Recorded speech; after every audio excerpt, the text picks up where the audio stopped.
Hello. Hello. Not sure why that took so long to connect. No idea, my friend. No idea. But it's good to hear you again. It is. I've deprived my adoring fans for too long. That's right. That is absolutely correct. Mhm. I Uh, have a special pet name from for what? my. It's cutting you out as you're saying these things. Oh, weird. Yeah. Okay. Um, I have a special pet name that I use to refer to my adoring fans, and Okay. I call them the listeners of the podcast. Nice. I like that. That's a good one. It's an original one too. I've never heard anybody Mm-hmm. use it before. Mm-hmm. Mm-hmm. Um, I am unfortunately once I crossed the threshold Yeah. into my apartment, two things happened. The first is my doorknob fell off. Um, so I'm gonna have to put in a hell of a maintenance request for that. Um, the second thing that happened is the 5.5 hours of sleep caught up to me. Mm-hmm. Yeah. So I was like, I will eye to people Mm-hmm. and let them know I'm alive. Mm-hmm. Um, but I am just gonna prep my lunch for tomorrow and then go straight to bed. Absolutely. Understandable. Understandable, my friend. Do not worry about it at all. Uh Yeah, so sorry, but I no. No, dude, Um, dude, I fully understand because I know that feel every time. It's a time. It is a time. yeah. So, tell whoever's in chat. I am blind. I do not see I chat. I So, understand. whoever is there in chat, hello and I love you. But I gotta go to bed. Right. Yeah, yeah, yeah. So, have a put well, have a put podcast. There it is. Yep, I like that one. Yeah. Good night. Good night, sir. Well, hello, and welcome back to Table Talk, Discussion and Discourse. I, as always, am your host, Alejo, aka Great on 95. And yeah, hello, Draco Craig, and hello, Indigo. I see you there. They've changed how YouTube does their chat thing, so now when I try to hide the little welcome to the live chat box thing there, it's down on the bottom now, so it's the first thing that's seen. I hate it. But yes, as you just heard, Aiden is alive. He has internet, and also he lives in a cave, because he has a sparse apartment at the moment. But he's doing well. We talked to him. We gamed a bit not too long ago, and Thursday we're gonna be able to do Devils and Dice again. So it's exciting. So yeah, hopefully he'll be around for future stuff more often. In fact, much more often than usual. Um, so, uh, thing is, since he will not be here, Boo will probably be joining us later. He said that he was going to take a nap, and then he was gonna be on the podcast. So we'll see if and when he shows up. Oh, he's coming now. I think. We shall see. Um, but yes, hi. Oh, he loves us. That's right. He does. Hello, sir. Hello. Did we already lose Aiden? Yes, yes. He needs to go collapse after making a meal for tomorrow because Okay. 5 hours of sleep has caught up to him. Okay. Absolutely. So, but hello. How are you? Good. You've just woken up from your little nap. Yes. Yes. Um. Well, today, my friend, you Yes. get to be the one who chooses the topic that we start with today because Oh today boy. we're going to be looking at some other TTRPG stuff. Okay. Some that we haven't even looked at or covered really. in general, and just get introduced to some new systems, right? Okay. Or at least systems that we know about, slash, I think one that we haven't really heard of before, I think. Okay. Or at least I hadn't. But, yeah, so, the choices today are it's sad that Aiden left. A one on Lancer, if you've heard of that. No, never heard of that. Okay. One on Savage Worlds. Okay. One on Traveler. Okay. One on Gumshoe. Okay. Yes. And I know that we've heard of 3 of those. Yes. I think we should do the Savage Worlds one. Okay. Very good choice, sir. So, today we're going to learn why we should play Savage Worlds. Okay. I remember Savage Worlds is I don't remember what Savage Worlds is as a system, but I know it's based off some stuff, right? Savage Worlds is usually like a it's more a what am I trying to say here? I don't have the words. That's fine. It's like a system that you can slap anything onto. Ah, so like a GURPS or... Yes. Okay, yes. I see. It's got rules for like old-timey shit. It's got rules for space and mechs and pirate ships and adventure and fantasy and all kinds of stuff. Ah, interesting. Yeah. Okay. Because I remember it being referred to a bunch of times in the past when we've been talking about some other stuff. Yes. So it's good to know that going in, because that gives me a different perspective. I need to stop waiting until Tuesday morning to write my comments. I'm running on 4 hours of sleep now. Well, hello, Lux. Hello. That's fair. Yeah. Get some sleep, dude. But dude, I know that 4-hour sleep life, to be fair. Yeah. I slept last night. It doesn't feel like I slept though whenever I go to bed anymore. It's great. I love it. Anyway, so this is Why Should You Play Savage Worlds by Hollow Tail. I don't believe it's a channel that we've covered before. Hollow Tail? I don't think so. I don't think so. But I think I've seen the thumbnail avatar around. So we'll see. I would love for this person to say good things. We shall see. And we will judge it based off of what we know of, like something like Fate or something like GURPS, right? Though I know more about Fate than I do about GURPS. Yeah. Anyway, here we go. Hello and welcome to Throw the Dice, a series in which we discuss and explore GM tips, RPG systems, and general guides on how to get started or engage more with tabletop RPGs. This video series is going to explore many different systems and offer up some suggested themes, extra materials, and even guides on how to run the systems down the line. Today, we will be exploring why you should play or run the Savage Worlds tabletop role-playing game. The publisher of Savage Worlds, Pinnacle Entertainment Group, first released the Savage Worlds role-playing game after developing a tabletop wargame based on their Deadlands IP.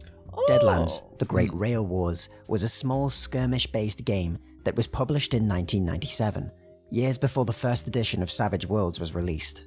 The simplified rule set that was utilized for the game was revised and converted into a simple, generic, but fully robust role-playing game system. I feel like it's a very it's incredibly easy for you to go from war game to RPG, right? Yeah. Because you have that whole framework that you've already said of like this is the setting, right? Especially like how Warhammer is, right? Where you could easily go, hey, that's a whole thing. There are these factions, all this shit, there's lore, and then you just go, let's just make it into a whole game that's different, but it has the RPG thing. I like Savage Worlds. I've never played that system, but I like worlds that are savage. Yeah, exactly. It's the main appeal, I think, for everybody. And hello, Mongoose. This system would go on to be known as Savage Worlds. The Savage Worlds role-playing game would go on to be released in 2003, with the first edition winning the Gamer's Choice Award for the role-playing game category at Origin in the same year. The system would be released as a PDF ebook in 2004, with a print version the following year in 2005. After this, they developed more games, including a new Deadlands book for the Savage Worlds system, which was titled Deadlands Reloaded, and even a licensed game setting with the Savage World of Solomon Kane in 2007. Aside from these releases and other source books for the system, the Savage Worlds Explorers Edition was released as a small paperback version of the role-playing game and featured revised and even additional rules such as the chase system, also in 2007. The next major release after this, and the main topic of today's discussion, is the Savage Worlds Deluxe book, which was a larger hardback book that expanded on the rules presented within the Explorers Edition paperback. This book featured plenty of expanded rules and new content, along with revisions to earlier editions of the game. Overall, this book had everything you needed to play the game and had plenty of choice and content for many types of games. I'm already a little worried just in terms of like video production, in the sense of like, I have no idea what's going to be what's the old stuff was, right? Yeah. And now we're getting to the point of him saying, oh, well, they released this thing and this is going to be the topic. It's got a bunch of stuff that they revised. And I hope, and I assume, that he's going to mention exactly what those are, because otherwise, there's basically no point. Right, exactly. Even and it up. Yeah, that's the whole thing. Like, I'm glad for the origin story. I guess the video isn't about the, the original one was called Savage Worlds, right? So you'd think that you'd start from there and then go into, well, this is what, because then you have an easier time explaining like what comes next, right? Because you can just talk about the revisions really and the additional content. But then again, if you have a video about D&D, you don't start with this was first edition. True. No, you're absolutely right. I don't know. But I do understand. It's honestly my thing right now is that it's just a little bit cluttered. Mm-hmm. Instead of bringing up everything, just say this is the one that we're going to be reviewing. There are other versions, but this is the version that we're talking about. And then just go with that. Yeah, because the Deadlands stuff, while cool, is ultimately irrelevant. I think it's its own thing. Exactly. It does seem to be like, and to be fair, there's the Savage Worlds one that is the Solomon Kane one, right? That's when you start talking about that, right? Like, if you want to go into that thing, then we go into that thing, because that's very specific. But Deadlands Classics is way better. Okay. We never played Deadlands. I have no idea. For the Deadlands specific experience, the original is much better than the Savage Worlds versions. Okay. Sure. This is the thing. I don't know. Maybe we'll look into Deadlands at some point, because like I've actually been feeling a Wild West kick. Okay. Not too long ago. I don't know. I told you about this was a while ago, so it wouldn't surprise me if you don't remember. There's a game called Medieval Dynasty. Yeah, no, I remember that. And then there's a Wild West Dynasty that's coming. Yeah, and I remembered that not too long ago, and it really excited me to have a Wild West town that I could make.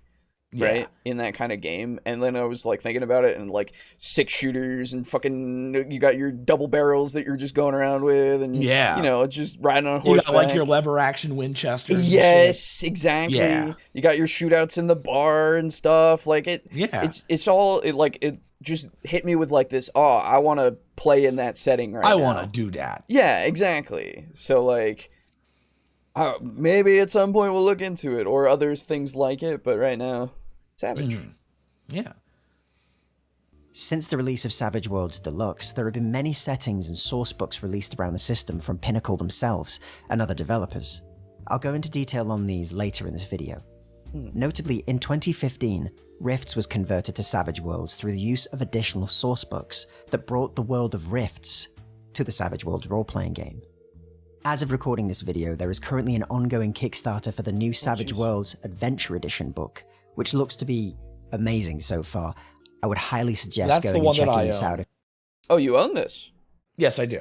Oh. That's how I have a little bit of knowledge about it. Oh. I haven't read it in a while. I had no idea. Very cool. Yep. Because basically it's just it is a skill-based system. That's why that's the thing. Okay. It's a skill-based system that you can really play anything with. Okay. It's got interesting rules, but I haven't really, but since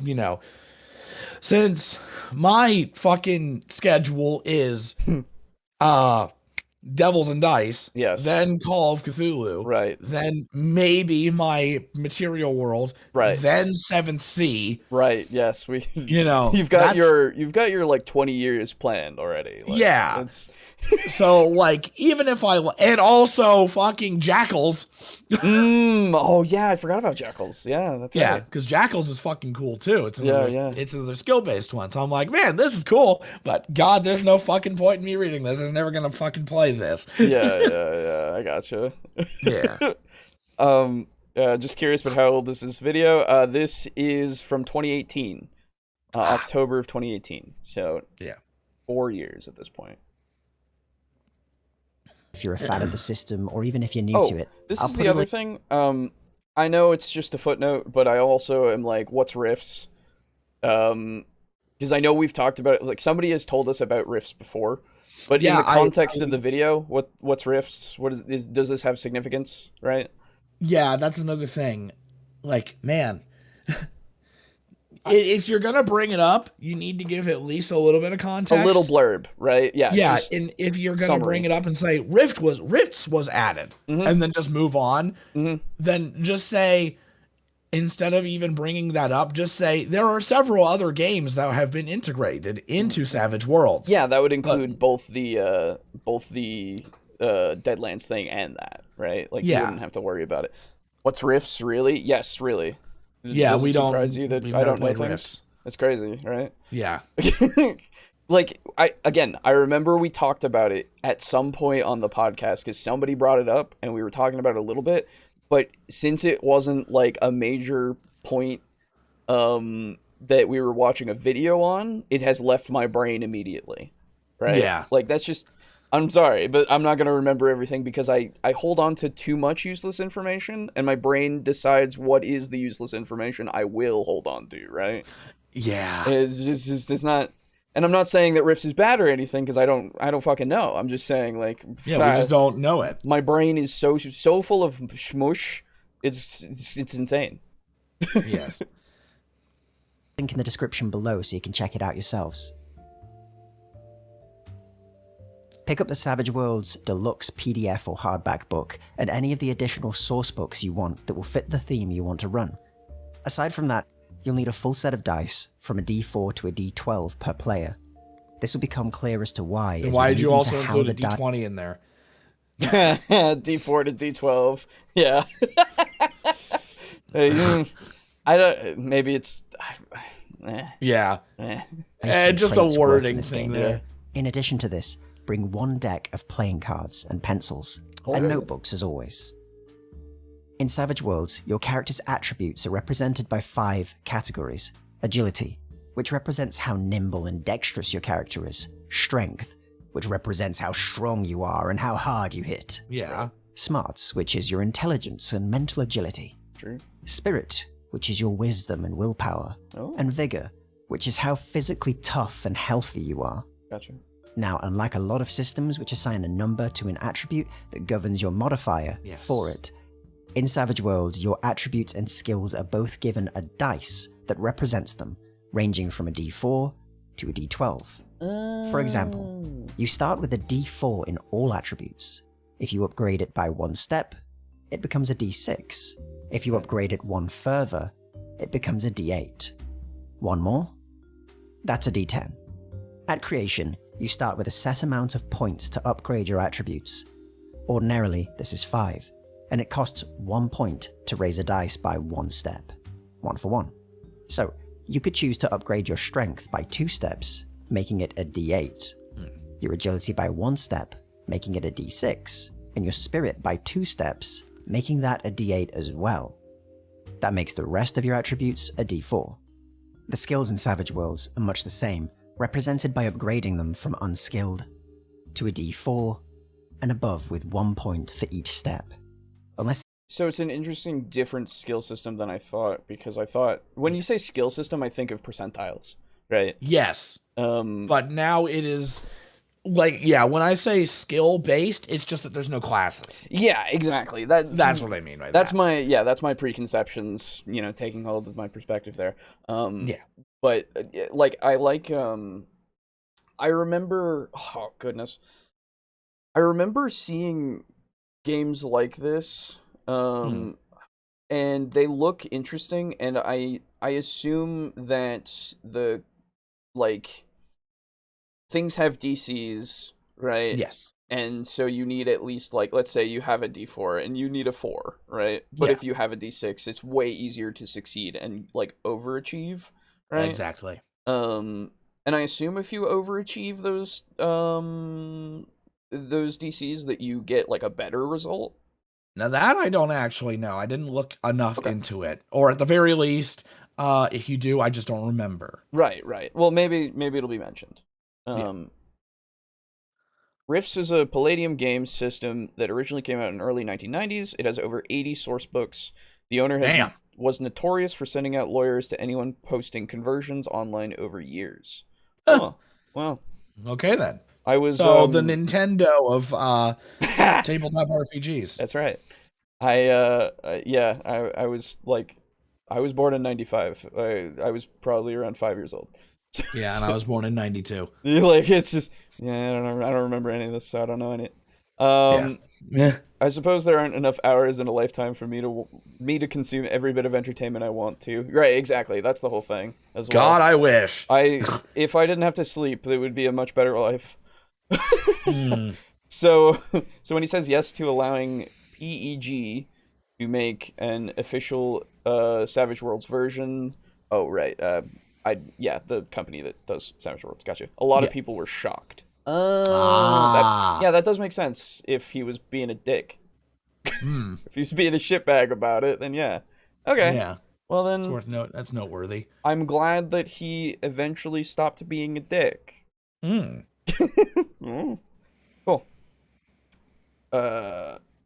Doesn't tell me what Rifts is though.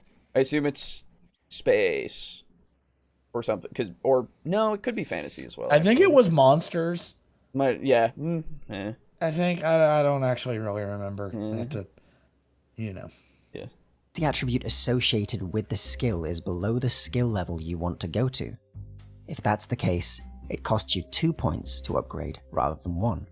So for example, let's say the Cyber Barbarian Krill the Electrifying wishes to upgrade his Notice skill to a D8 from a D6. But his smarts are a mighty D4. It would cost Krill a whole 2 points to upgrade his skill by 1 level. In contrast, Skidaskrat the Mousekin Bard has a smarts of D8, and she has a notice of D6. She wants to upgrade her notice to D8, much like Krill. However, this only costs her 1 point, as her attribute supports this. I'm quite a fan of that, actually. Because it makes it so, again, as we always talk about specializations, right? Yes. Being able to be that kind of character and be good at that one thing makes it so that you are very good at that one thing, but later on down the line, if you want to get anything else, it's a lot harder to. Very, always preferable to me to make me feel like my choices were worth it. And if I really want to choose to upgrade something that I'm not good at, that it makes me feel like I'm sacrificing that, because it's hard to get good at something that requires brain power if your brain is, the limiting factor. Yeah, exactly. So, yeah. Oh, man. Now, all this is given as an example at creation. If you want to upgrade skills after creation, check out Advancement in the book for the associated costs. You can find it on page 43 of the Savage Worlds Deluxe book. So, these are all good, but how do you make a check? Well, let's go back to our mousekin bard over there for a second. They want to make a notice check, so they roll the dice they have as a score in their notice skill. In this case, a d8, plus a very special dice known as the wild dice, a d6 that you roll alongside your skill dice. They roll a 5 on the d8, and a 2 on the wild dice, so they choose the 5, resulting in a 5. Now the wild dice has a few cool mechanics in the game, but for the sake of this video, I'll describe it in its simplest form. Thank you. The wild dice is a 6-sided dice that all wild cards, heroic or important characters, that's yourself, roll alongside their skill or attribute. You roll both, and you pick the highest of the two, as seen with Skitterscrap back there. One more thing to mention about the dice mechanics in Savage Worlds is that your dice also have the ability to ace. This is Savage Worlds' stylish way of referring to their system, similar to exploding dice in other games. Okay. The basics are as follows. If you roll a dice and roll the maximum number on it, so on a d6 that's a 6, on a d8 that's an 8, you roll the dice again and add it to the result. Okay, so it's just exploding dice. Gotcha. Yeah. Okay, cool. On one hand, I could do a lot more if I didn't have to sleep, but on the other hand, I like to sleep. Well, yeah, I mean, everybody likes to sleep. Well, that's not true. But you know, sleeping is good for you. Don't get me wrong. But if I didn't have to, then I wouldn't. It doesn't matter if it's good and I like it. I wouldn't do it because I have too much that I could do then, and I would feel like I'm missing out because I knew that I wouldn't need it. You know? Yeah. But then if I didn't know and I was still sleeping, well, then I'm just fucked. You gotta be careful about burnout in that case. Yeah, exactly. That would be a different kind of management, right? Because I'll be honest, at the moment, I've been really considering, and I'm hoping to at some point just take a week and just like go and not have the internet or anything for a while. Yeah, and just do nothing. And just do whatever I want to do. Right. Yeah. And just like not have to like have electricity and stuff, but like don't do anything that requires me to connect to the internet and just refresh, you know? Yeah, just kind of have a detox. Exactly. Like maybe paint a bit, maybe read a book, you know, just all that kind of stuff and enjoy life for a little while. Not that I don't enjoy being on the internet and stuff, hey, but you know if you decide to do that for a week, we've got Alex to fill in for you. Oh no. That's fucking weird. That is weird. But yeah, no, it's one of those things, right, where it's just like it would be a whole different life. Yeah, I mean, that's what I did recently. I just recently went on my vacation. I was I was out of town for 3 days, and I didn't really write or do anything for that whole period of time, and fuck, it was nice. Right, exactly. Aside from getting sick, but you know. Right, but we can't have everything, right? Rifts is the ultimate kitchen sink setting. It's post-apocalyptic sci-fi. Imagine ley lines erupting around the world with magic and magic portals rifting open, and demons and other monsters came to our world. That's right. I remember us talking about that. Okay. Yeah. Okay. Yep. Yeah, I do remember that. Yep. Why does Plague Knight keep showing up? Because their little avatar thing is a plague doctor, and I assume they really like Plague Knight's design.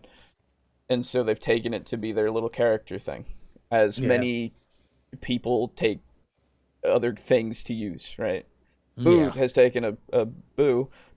Indeed, I have. Right, like it's, you know. An astute observation. Yes, so, you know, and it's one of those things. And I don't fault anybody for doing that. Mind you, I don't care what you do as long as you've, you know, done something to it to make it different, right? Because a Prince Boo doesn't exist, right? Exactly. Like, not a thing. Which is really fucking weird. Isn't it?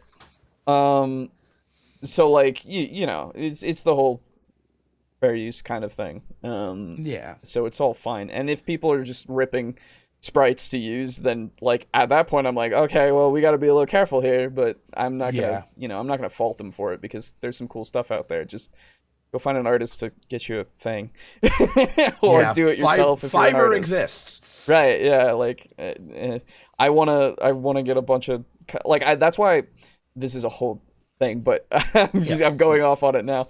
There you're good. That's why I really hate using like actual things, actual pictures of things, actual artwork and stuff that's from actual like products and stuff on our thumbnails.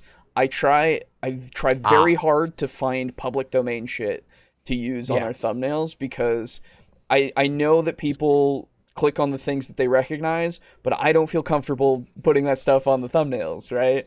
But clicks though. No, I get that. Believe me, I'm actively sabotaging our growth every day. This is the thing. I don't really care. Yeah, right. Like, none of us really care if we blow up or anything. Like, it'd be cool or whatever, but it's not the focus. That's not really what we're doing here. Yeah, it's not the focus. Like, I get that maybe in some weird way it would be good to, like, have more people to discuss things with and shit. But I also understand that we are already a niche. Yeah. Right?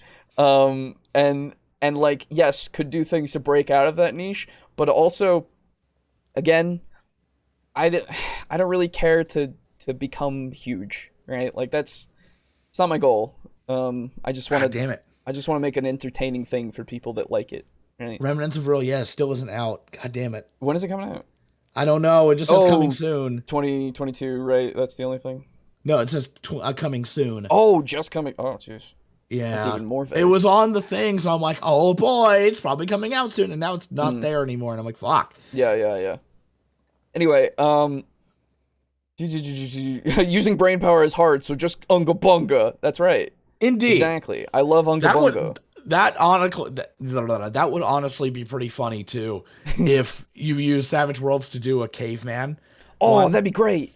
Yeah. Oh. Like, imagine Ark if it wasn't shit. If it wasn't most bad, of the time. Yeah. If it wasn't, and again, I'll say it all the time. Ark is a fun game. It is not a good game. Yes. I agree. Yeah. That's the thing. I totally agree. And Ark 2 is going to be nothing like Ark 1, but I'm sure that it'll be fine. I'm sure it'll be probably around the same level of quality. This is exactly. Like, the reason why I'm immensely hesitant, is because of the development team, of the hitboxes already in the original Ark, where they're going to try to do Souls-like combat, where I'm like, your hitboxes already were, you never fixed them, you never cared. Yeah, so, no. Like, I hope you care, right? Like, I hope you care about Ark 2. I really do. Yeah. Because, like, the thing that was funny about Ark is that the way you circumvented the shitty hitboxes was that you got a dinosaur that could take a hit and had bigger hitboxes. Yes, exactly. Oh, you're having trouble with Plesioth, huh? Well then, just mount up on this fucking Devil Joe. Right, yeah, exactly. Right. He can handle it just fine. Absolutely. You can't. Absolutely. I guess you could get yourself into that state where you can get by on sleeping for 30 minutes every 4 hours, but jobs won't let you do that. Oh, that's right. I do remember that. Yeah, that's a thing. It's weird. Really? Yeah, it's a whole weird power nap thing. It's strange. Well, I know that that's a thing. I didn't know that that jobs wouldn't let you do that. Well, I mean, in the sense of, like, you'd have to take a 30-minute nap every 4 hours, so, like, that would be it's every 4 hours. Yeah. Oh, okay. Yeah.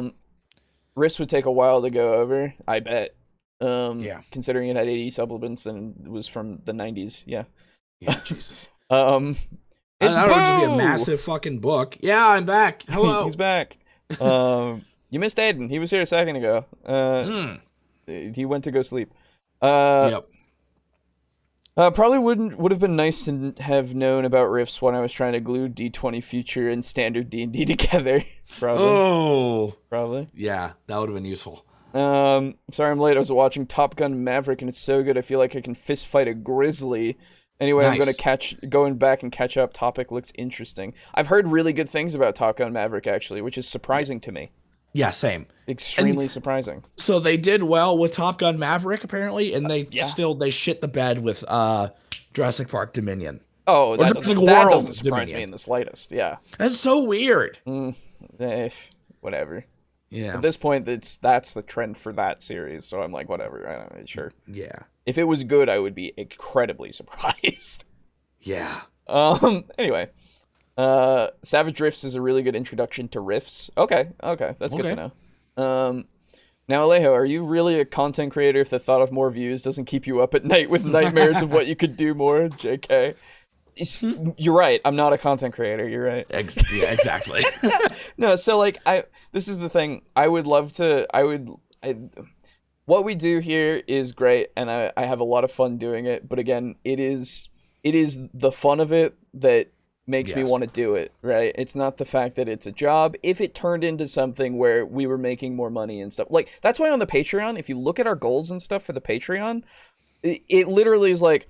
I have it at like what we haven't even reached the 100 mark, and even then I'm like, even though we're so close to it, when we go over that, I don't know what I'm gonna do, right? Because like once I put that, and then I put like 200, and then I put like 500, and then I put like 1,000, and I was like, this is not a thing that we'll ever get to, right? Because it's not with a thing. that attitude. No. Well, right, exactly, not with that attitude. Absolutely not. Exactly. Because I'm not. That's just not our attitude about right, this. Exactly. I feel weird about it, right? And I want people to just. For you. No, you're good. You know how I feel about this shit, right? Like it feels weird. It does. And I like making content for people, but I'm not putting as much effort into this as like anyone else on the platform. Like it's just especially since the platform is going to shit. Well, you know, but have you looked at the comments? Like not the comments, sorry, the description box that they've changed now on videos? That? Yeah, they changed it. You can't see it anymore.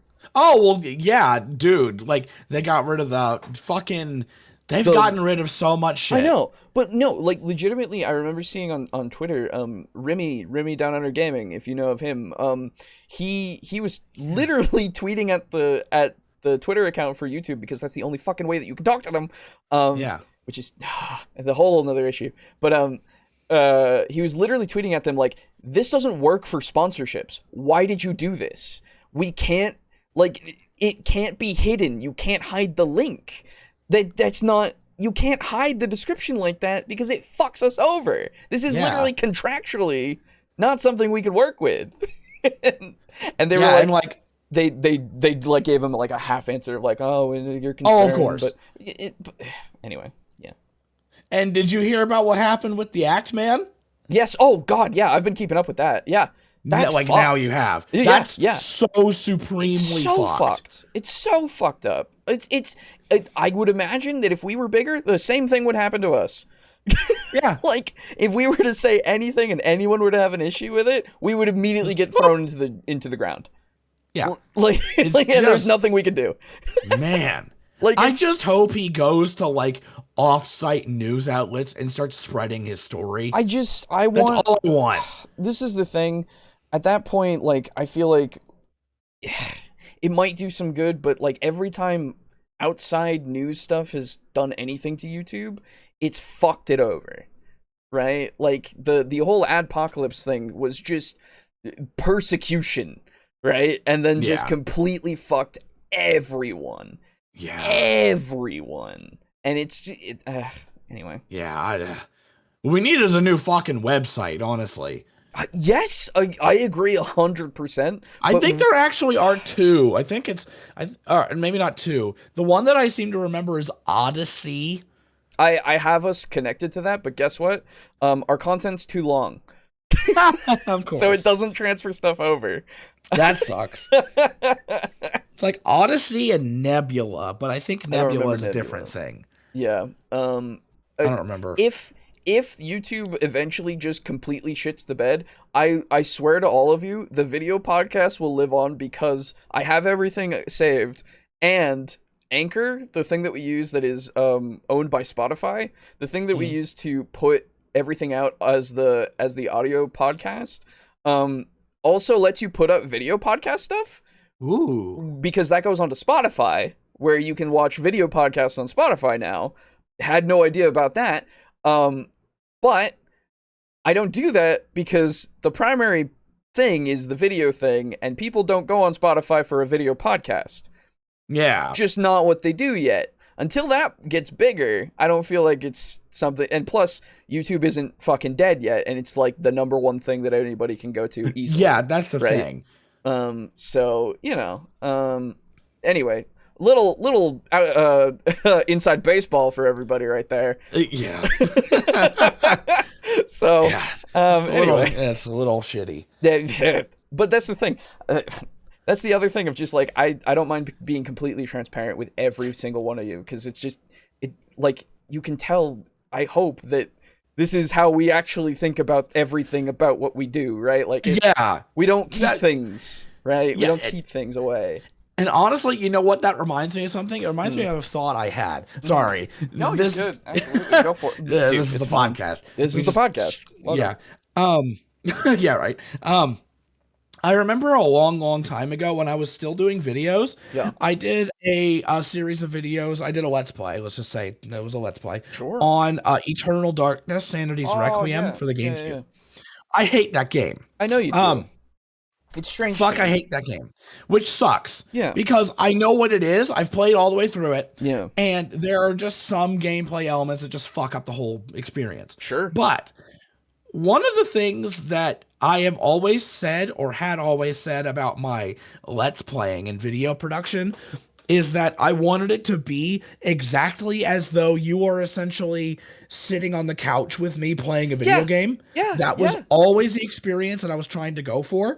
That is exactly how I was doing it for what I was doing and my streaming. Like, both of those things when I was doing it before more actively, I just wanted it to be, you're just hanging out with me, right? Like, it's just, that's all it is. That's always how I intended it to be. Yeah. And so that was a reason why there was so little editing when it came to my videos. And I had a video in Eternal Darkness where I was basically stuck for like 25 minutes. Yeah. And like the whole video was basically me being stuck, but then figuring it out at the end. Yeah. And then finally making it through. Because that's how shit the system was.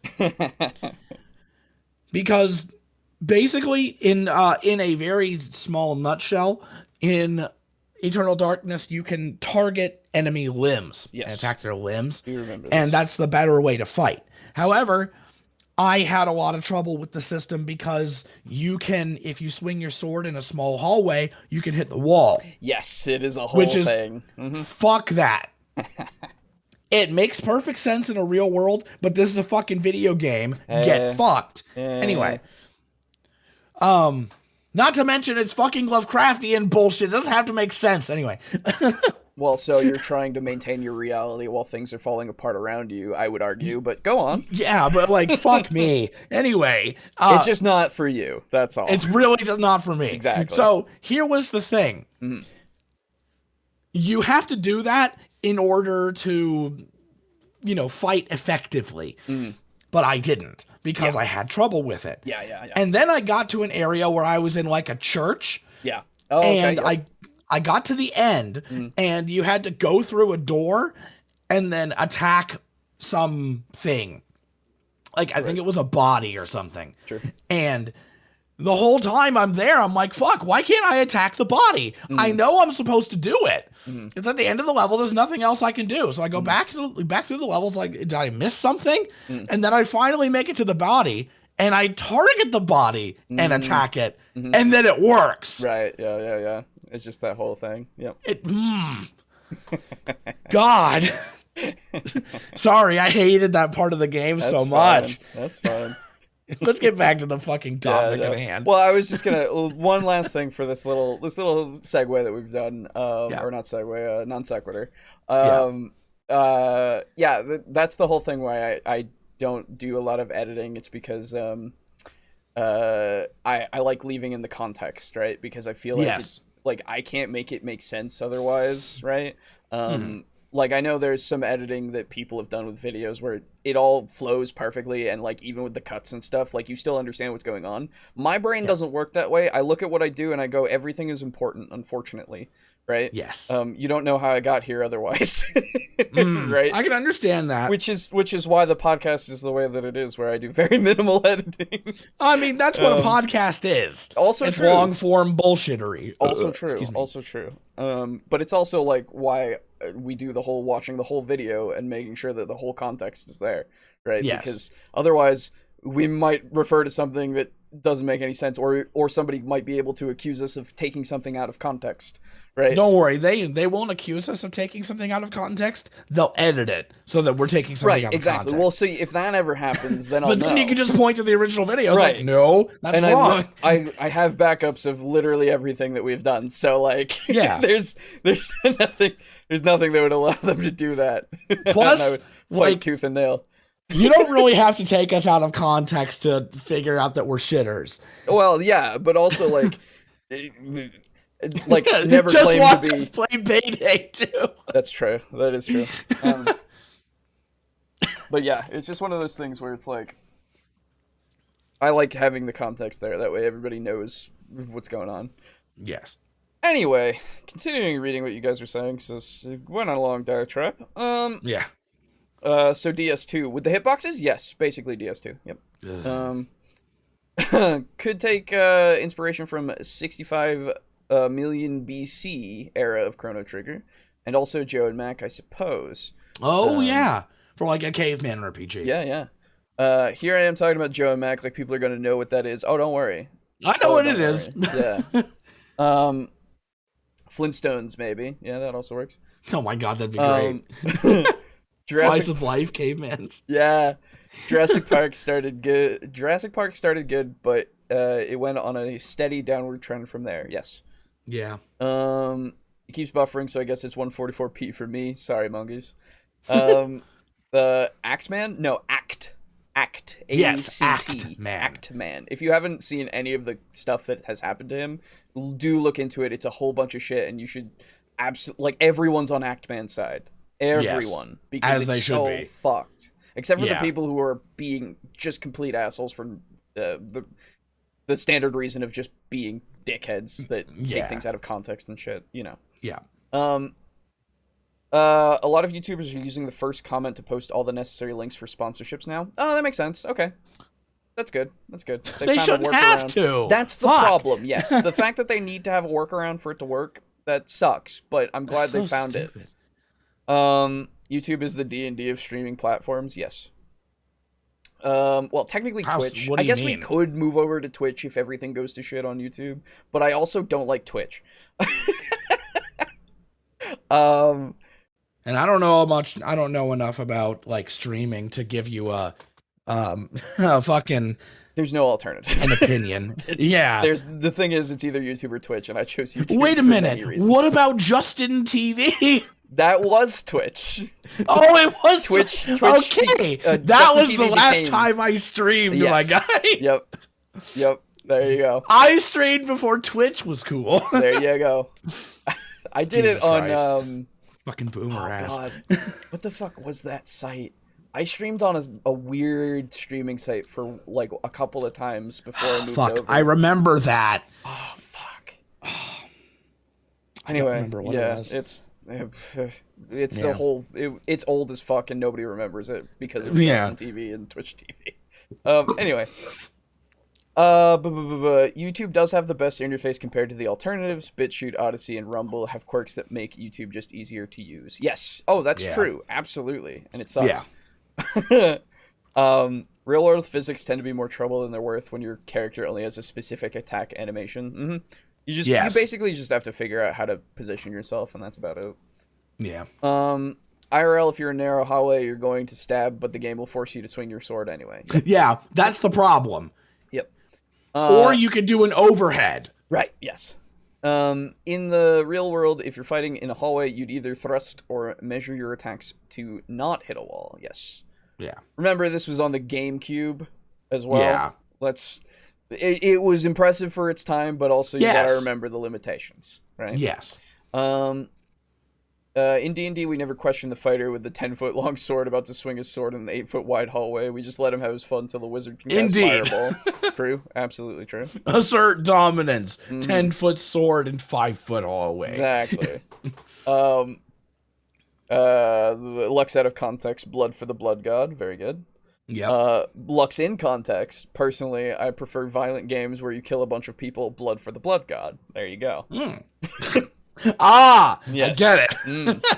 God damn it. I don't watch things on Twitch. This is I try, but I can't because I feel like I'm gonna miss something if I need to go use the bathroom or something else, right? It doesn't feel like I can put down the stream and come back and be in full context, and I don't want to pause it, right? This is why I only watch VODs of things. Because then you can pause it. Yes, I don't watch live stuff, and I can understand entirely if people are like that in the VOD gang as well. I would be right there with you, friends. I can't do it. I just couldn't do it. The only streaming stuff that I ever did, very weird, like ironically, because I'm not a huge fan of the games themselves. Sometimes I would watch like shooters, so like Call of Duty or Battlefield, just to watch. Well, that makes sense to me. Because like, that doesn't matter. Don't get me wrong, I love Battlefield. Battlefield's fucking great. I haven't played it in forever. And it's a goddamn shame what happened to 2042 or whatever it is. That's the one. You got it. Yeah. But every now and then I would just be like, I kind of want to see some people get shot. Oh, sure. Yeah. I got you. And the best part about that is like it doesn't have a continuous through line usually. Yeah. It's just the you're just kind of watching a that couple you're there. matches. Yeah, exactly. Yeah. Anyway. Yeah, let's move on. What were we talking about? Oh, yeah. I don't even... Dice and shit? I don't know. I don't remember how we got here. Dice. Ace. Yes. Ace dice. Yes. This can result in some insane situations and results and is a brilliant mechanic. I have many stories about times that acing on a dice saved an entire campaign or character in a cool heroic moment. I might speak more about these sometime. Acing has many effects, from causing an attack to do more damage to succeed. Oh, this was going to be my question. Sorry, I remember the part before this where he was talking about the wild die, and he completely just moved on from that with the simple explanation. But I have a question now, and if somebody out there knows, do let me know. But if you use the wild die result, can that be a bad thing? Because I feel like the fact that it is a wild die can be like something that you fuck with it when you're the GM. You go like, you use the wild die, do you? I suppose you could. That sounds fun to me, right? Because it's like absolutely. It's that little bit more of randomness, right? Where it's because you're instead of using your skill, you're going entirely off of luck. Yes, exactly my point. Yes. And so if you have like a shitty if you've got a D4 in your strength, but you always have a D6, you can make use of that. Yeah, and I feel like you could do like a success, but with consequences, right? Yeah. Which is always a fun kind of thing that you can play with. Because it's just like, you tried to shoot the rope from your friend who's being hanged, right? And so you use your dice and you choose the wild die because you're like, I don't want my friend to get hurt or die. And then your DM's just like, or GM's just like, okay, well, you shoot the rope out, and the bullet ricochets and goes into one of your allies, right? Ooh. So then they take a few points of damage or whatever. I don't know the system of damage in this, but like, you know what I mean? Like they take some damage, and it's like, oh fuck, right? No, you roll the wild die because you are a PC. You always roll the skill die and the wild die and pick the higher rolled die. I would like to suggest a homebrew, a little house rule there. Hang on we have some successes with consequences. No, you're good. Don't worry about it. But if that's the case, then that just makes me sad. The other thing is that if the wild die always stays a D6, eventually that's going to become kind of useless. Well, that's the point. Right? Well, no, okay, actually, you know what? I'm completely wrong, because there's no way you can have a D6 in everything. Yeah, exactly. There's no way. You would never have that many skill points. Yeah, exactly. Like that. The whole point is just to be there as your fallback, right? Yeah. Slash, like, you roll your D8, you get a 1 on that and a 6 on the D6, and you're like, oh, thank God. Yeah. Right? In Savage Worlds, characters are either wildcards or normies. Wildcard characters always get the extra die, and normies don't. Oh, okay. Weird. Why would you ever not want to play a wild card? I would assume there's benefits. Or There's probably a benefit and probably a downside. Yeah. Succeeding in incredible ways at tasks that are nearly impossible. For initiative, in contrast to many other systems, Savage Worlds makes use of a deck of cards, with initiative mechanics themed around drawing a card from a simple deck of playing cards. It adds a cool little spin to initiative that can be a blast to do around a table. That's right. Okay. Seeing people draw a card and watching their reaction is priceless. The basics are that the higher the card you draw, the higher your initiative is. Okay. There's so much to speak about when it comes to this system, and I don't want to spoil it all for you. The basics... What are you talking about? It's a review! No, this isn't a review. This is why you should play it. But, like, oh my God. Yeah, to be fair, leaving some things for you to discover on your own, I'm fine with. I guess, but like, if you want to convince me, if you're trying to tell me why I should play, you should probably tell me all the cool shit. I would also agree with you there. That's the thing, right? I'm fine with either way. I'm still fine with this. That's fair enough. Yeah. So, I want to ask out there if anybody has.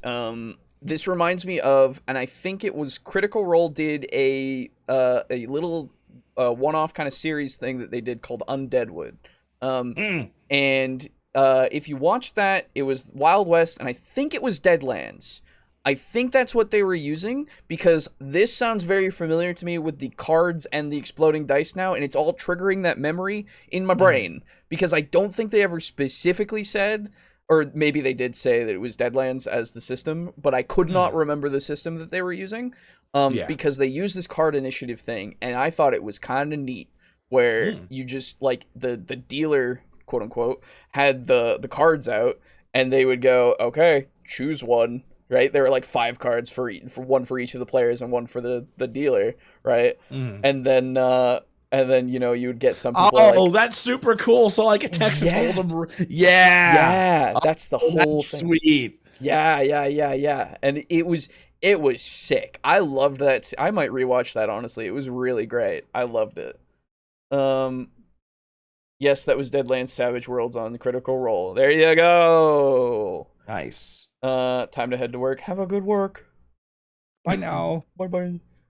I know you'll be back, but you know. Of it here, but many other things are there to look at in the system, such as the extensive lists of edges and hindrances, which are small features that are positive and negative about your character that give them a very unique and special feeling, to the use of bennies, which is a system in which you gain tokens per session, and the DM does too, which allow you to re-roll a roll.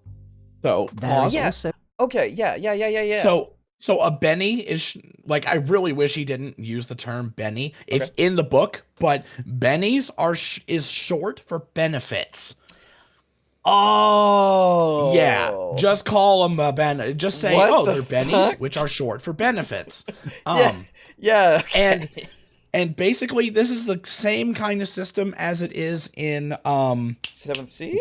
Yes, yeah, 7th C. That's what I thought. Where basically the DM starts out with a number of benefits equal to some thing. Right, in 7th C, you have a number of danger points, which are the same thing, that are equal to the number of people playing in your game. I would imagine it probably works the same way in this. Yeah. And then the players also can get them by role-playing or by doing different things. And they're used to help with rolls and successes and shit. Yeah. And in addition, the danger points are used to actually, like, it's like, oh shit, a storm just fucking whipped up. Right. But that it introduces a currency system where you can't just do that shit anymore. Right. Yeah. So things will go a bit more smoothly, which is neat because it kind of, in a lot of people think that it creates a player versus DM thing when it actually doesn't. It actually hinders that, right? Because you can't just pull shit out of your ass. Yeah, it reminds me of the Fate Point thing now that I understand that more. Yes, which it works the exact same way, thankfully. Yeah, and it's not just pulling shit out of your ass. It is more of a I have to pay for the shit out of my ass. Exactly. And like it was just one of those things that I remember our initial Fate thing I misunderstood, or we all misunderstood a lot. Which I'm glad that going back and looking at it and going like, okay, well, no, this is actually fine. Because the video that we covered, I think, made it completely, it sounded way more powerful than it was. Ah, I see. I think so. But maybe it's just we're stupid. It could be. Very, very possible. That, and also I know that we kind of went into that video already being like, we don't really like Fate all that much. Yeah, there was some things to it, but yeah, honestly, having re-looked at it, I would 100% be more down to play Fate. Okay. To be honest, I think it's still just a tiny bit too vague for my tastes, but I'd be willing to give it a shot. Yeah. Anyway, sorry. No, you're good. To be honest, there's always the possibility that I'll end up way too busy to be back in. Don't worry about it. Yeah, you know. That's what the VOD gang is for. Right, exactly. Have a good day. Bye. There we go.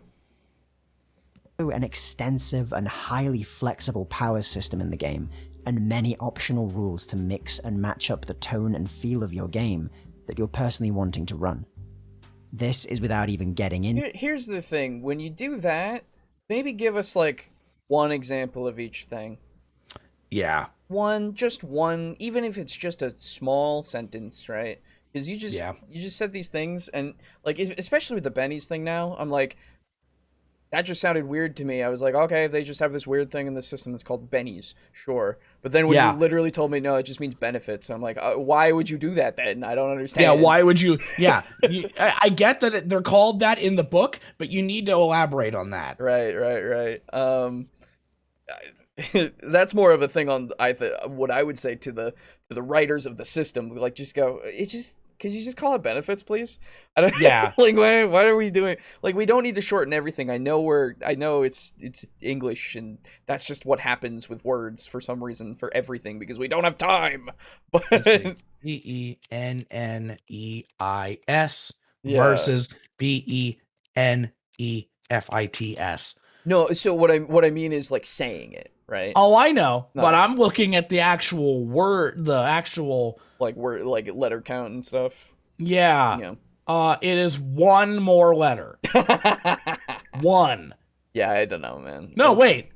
Yeah, no, it is. Okay. It's just one of those things to be catchy and shit, you know? I know, but anyway, that's just a thing for language people. It'd be like if in Dungeons and Dragons it was like you get an any token. God. Man, I need those innies. Yeah, give me that innie. Give me that good innie. Oh, Christ. I know, right? Yeah. This video is good for those familiar with Savage Worlds. Yes, that's the problem. Yes. Why should you play Savage Worlds implies for people who have not played Savage Worlds, right? Yeah. That's the weirdest thing, right? I'm lucky that I own this book and I know what he's talking about. Yes, exactly. Benny's sounds kind of like some kind of sandwich. Yes, it does. Yeah. Benny's have been Benny's since the game first came out. That does not change what I have to say about it. Yeah, it's just I don't like it. Regardless of if it's like, I don't think it's necessary. I don't think and I get it. It's fine if you like it. It is not something that I think is necessary at all. Yeah, I would just say call him Ben. Like, again, we realize it's been in there since the game began, but that doesn't mean you can't change it. Right, and it doesn't mean that it's not something that I can't say that doesn't seem like it's purposeful. It just seems like it's there to be catchy, and that's it. I guess the purpose is to be catchy in order to sell things or something. But I guess maybe in the 90s people were more maybe because like, oh man, True. Have you guys ever heard of Savage Worlds? I'm gonna pick it up because they say Benny's in the book. Right. Actually, you know what? Depending on it being the 90s in that market, I actually think that would be very. You know what? All right, I understand. I still don't like it. I understand. Though. Our fucking boomer brain doesn't like it. Right. Even though we not were even I was gonna say born in the 90s, not even boomers, but still hate my own generation, I guess. I don't know. Anyway. To the chase mechanics and the combat system, which is amazingly flexible, with the ability to make many different types of actions in one turn to string some really cool combos. Ultimately, the system is made to be general and universal. Yes. So it can be used and applied to almost any setting imaginable. There is a lot to say about Savage Worlds, and it's a system that I've been passionate about for years. But these basics should give you an idea of just how different and just how flexible the system is. What I will say is, from what I have so far that has actually been like explained, at least to an extent that I am satisfied with, like the skills and stuff, I really want to play Savage Worlds. I really do. Like it seems really fucking cool with that kind of stuff. There's some stuff I wish you elaborated more on it. So I guess maybe this is an effective video. Yeah, but I also am questioning, right? Because I know the problem is I know things about TTRPG systems. So like, and if this was something that I guess that's what it's for. It's for people who know like D&D 5e, right? Yeah. And then they go, I want to branch out, right? Yeah. But at the same time, there's a lot of things in here that it's just like, there's this and this and this, and also these other things that are not this system that have been incorporated in. And I'm like, that doesn't mean anything to me. This doesn't mean anything to me. You need to tell me. And like, here's the thing. 2018, it doesn't mean anything to the people that you're trying to like market this to, in a way, quote unquote. Like, I would be down to play and run Savage Worlds because, again, I also like the system. Yeah. I got it because I wanted it, because I knew what it was. I knew that it was a general, universal template you could slap onto any setting. And what I wanted to do with it was I wanted to combine Savage Worlds and Mech Warrior. Yeah, oh, sure. Because there are rules, like I have the BattleTech shit, so you can make your own mechs in that, and that's such a fucking fun system, by the way. So, like, you would use Savage Worlds for all the actual, like, role-playing and shit, and, like, you know, you're going into, like, other clans' fucking mech factories and, like, disabling them and sabotaging them, and then when you get in a fight with your mech, we whip out the BattleTech rules, and, like, oh, shit. Yeah. That seems absolutely easy to do with that kind of way. It'd be super cool.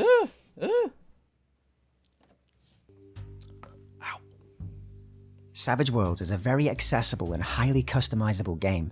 On the whole, I would say that the game isn't complex to get into or pick up. I fondly remember picking up the book and getting started with my new game within hours, having picked up the core rules and understanding the system presented easily. For newcomers to RPGs, I highly suggest this system, as it may seem a little confusing at first with the dice system, but once you read the page on the core mechanics, it all clicks in no time at all. Quite literally, like every single TTRPG ever. Okay, yeah. I'm sorry. It's just one of those things where every time somebody says, "Oh, it's a little complex at first," I just immediately go, "Have you never tried to do anything?" Yeah, right. Like I don't mean to be mean about it, but like legitimately, everything is that way. And I know that's all supposed to be a selling point and everything, but at this point, like, I guess I'm an old man because it just fucking makes me go, dude. Yeah, that's what we do on the regular. Something new is always going to be more difficult than something that's older. That's something that you know. Like, it's just kind of on complexity. It just feels kind of like buzzwords, really. Yeah, at this point. That's it. Yeah. A buzz term at this point, I guess. Yeah. Hey, Beatsfuck. I'd give it a 4 out of 10 for the fact that you can add complexity to it. Well, through 4 out of 10, I don't want to play such as injury tables, additional rules, and setting specific mechanics. Just to make sure you get that feel of the game you want to run right. But on the whole, the system is really easy to pick up and play. Now this is where Savage Worlds really shines. The sheer amount of content for this system is amazing, with source books that add edges, hindrances, and additional items and mechanics for any setting you can think of. From sci-fi, be it gritty and realistic hard sci-fi, to over-the-top intergalactic adventures, to superhero games, fantasy, horror, mecha, military, supernatural, you name it, and you can run it. There are also tie-ins with specific universes, such as with Weird Wars, which offers a supernatural wartime universe, nice. Deadlands, which offers a western setting with supernatural elements mingled in that can make for an amazing adventure setting. See, he's now going into what this is. Now. Yeah. You know, like, anyway. Yeah. Adding things like the ability to fan the hammer of your gun, 50 Fathoms, in which the whole world is flooded, which can lead to many different types of games. And The Last Parsec, a sci-fi setting with plenty to sink your teeth into. There's even a conversion for the Rifts role-playing game, which translates the world into Savage Worlds. These are only scratching the surface of the absolute library of books for Savage Worlds. I highly suggest checking out the Pinnacle store. I'll link it in the description below, but they offer some packages where you can pick up the base book PDF for Deluxe and also add on other source books that you want from a large collection. I picked up Savage Worlds online as a hardback book years ago, and immediately was drawn in by the simple but very flexible system. It's a system I've gone back to over and Sorry, I just need to bring it up. Yep. The fucking...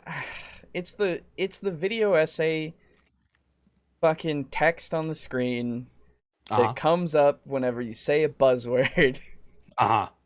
And I see it so many times in fucking movie reviews and stuff, right? Mm-hmm. Where it's like, I get it, but like, man. But here's the thing. Though. Yeah. They say simple. Mm-hmm. And then you see simple. Right. And then your brain goes, yes. Simple. Believe me, I get Unga bunga. Simple. Like, I get it. Again, I get the point. Yeah, I know. But it's the standard fucking every video essay fucking thing of every video essay voice. Every video essay has this exact same format. Now, this one isn't as flashy as some of them, let's be honest, but that's okay. I'm actually more a fan of this because it's more simplistic. Yeah. But also, like, and this is just a whole fucking pet peeve of mine. No, I get it. I'm well, Alejo, yeah. I have a little bit of bad news for you. Okay. Our entire podcast is based around reviewing video essays, so I know, but like most of the time they have most of the time they're not like that. They have like citations and stuff. Yeah. And like page numbers and actual rule quotes, and not this where they say I know exactly word. What you mean. Yeah. They say one fucking word and they want to drill that into your stupid little brain. And they go, look at word. I say word appear on screen. Look, dice monkey. Simple. Flexible. You little goblin, you only understand the clicky clacky math rocks. You don't know word. I show you word. This is what mean. I don't mean to harp on this guy. Like, I'm not harping on him specifically. It's not on this guy specifically. No, it's the format. It's the format. It is everywhere. It is the format that everyone does, and man, does it get boring and annoying. Yeah. Anyway. A lot of you cool think setting. If it was in Comic Sans and flashing all the colors of the rainbow, it'd be better? Yes. Honestly, I agree. It would be something entirely different and so out there that I would go, but I would remember it. Exactly. Like, it's just, it would be their style, and I'd be like, that's at least something. You have style. It's not good style, but it's memorable. Yeah. There are a lot of cool settings for Savage Worlds. Yes, that does seem to be the case. The Pathfinder for Savage Worlds stuff just came out. That's right. I remember people talking about that. Yeah. We'll have to ask No Nat Ones, aka Broken. That's right. What would be a better format? So, not this. I think literally just showing these things on the screen. That's it. Like giving art and stuff, like that's it. That's all you need, because I don't need to read the word on the screen, because I don't think that's I'm listening to you read the word. And if I need the captions, the captions are there, right? Yeah. And so here's basically this.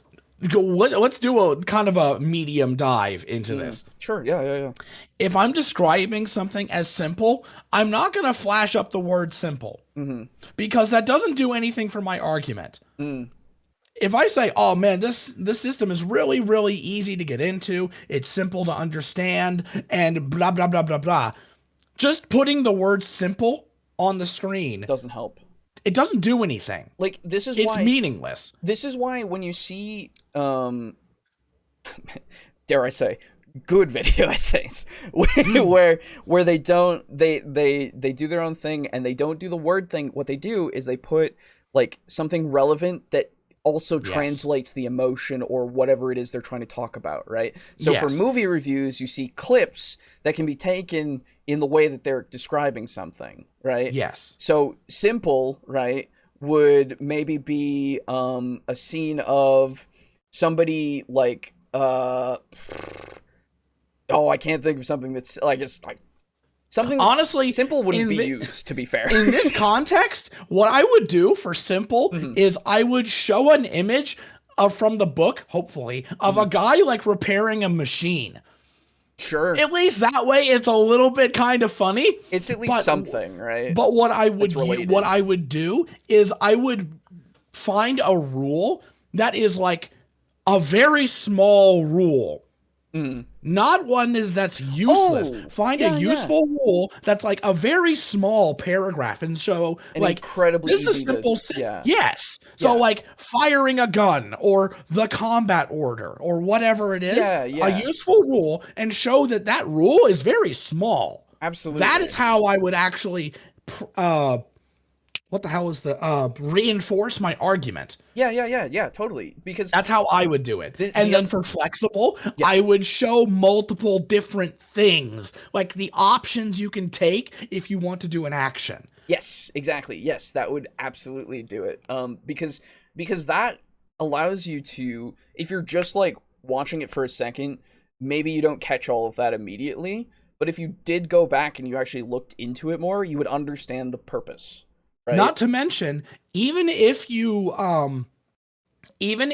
don't pause it and you don't make it through all the rules, you can put a blurb that says ways to do blank, and then you show all these different rules. So even if they don't read it, they're like, wow, you can do that a lot of different ways. Yes, exactly. Like, without even having to read all of it. Right. And if you want something more visual, you do some kind of art depiction of somebody like doing something very, very flexible, in the sense of like doing a acrobatic move or something, right? Yeah.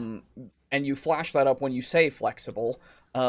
Because then you have, instead of just a fucking thing of text, you have a visual representation that your brain can then use, because then it's the same kind of reinforcement, but instead of using something very bland, you use something that you can actually have that's visually interesting, right? Yes. And I guess you could make the argument that if you use a visually interesting word, like you make it stylized and stuff, maybe that would work a little bit better for us, but I also don't like that, because...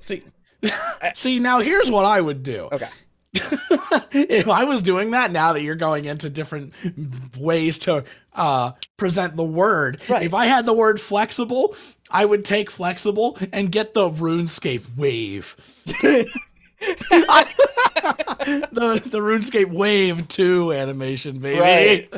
Right. Well, that's the thing. This also depends on style, right? Yes. Because whoever's making the video has a style and they want to present it in their own way. And like however they do it will either fit the tone that they want. Like it could be a funny thing, it could be kind of a more serious, like this is very presentation.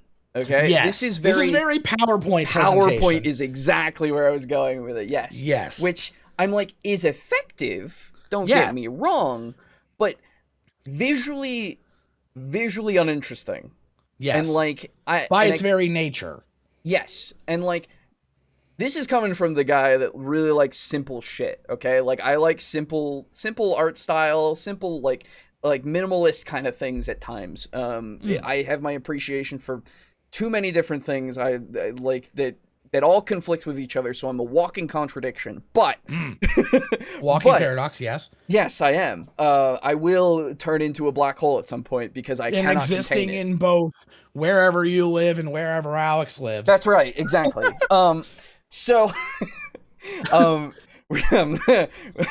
so legitimately, like, I'm not saying this isn't effective. I'm not saying that it's not even his style. This seems to be his style of how he presents things, but it is so similar to everything else, right? Yes.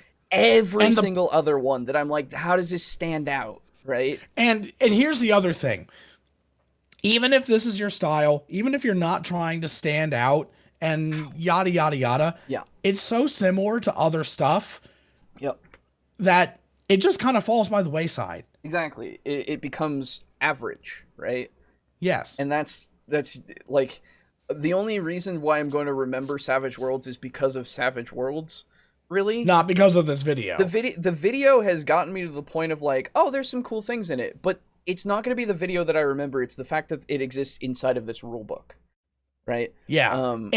And if I wanted to show somebody Savage Worlds and show a video about Savage Worlds, it's not going to be this one. Right, exactly. And again, it's not a bad video. Yeah, not a bad video. I dare say, I think this is a good video. Yeah. We're just talking about style. It's just this format. Yes, exactly. It's so tired. Yes, that's the whole thing.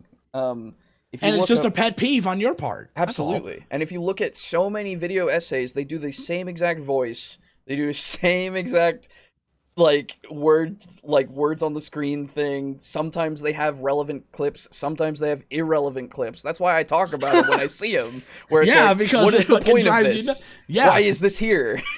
I remember that was the last one that I was on. It was like, what the fuck? What is with all this? Right. Exactly. Exactly. And even if there are relevant ones, this was one that you weren't on for. This was the one before. Even if they aren't relevant, they can be so weirdly out of left field that they're relevant, but I have no idea why.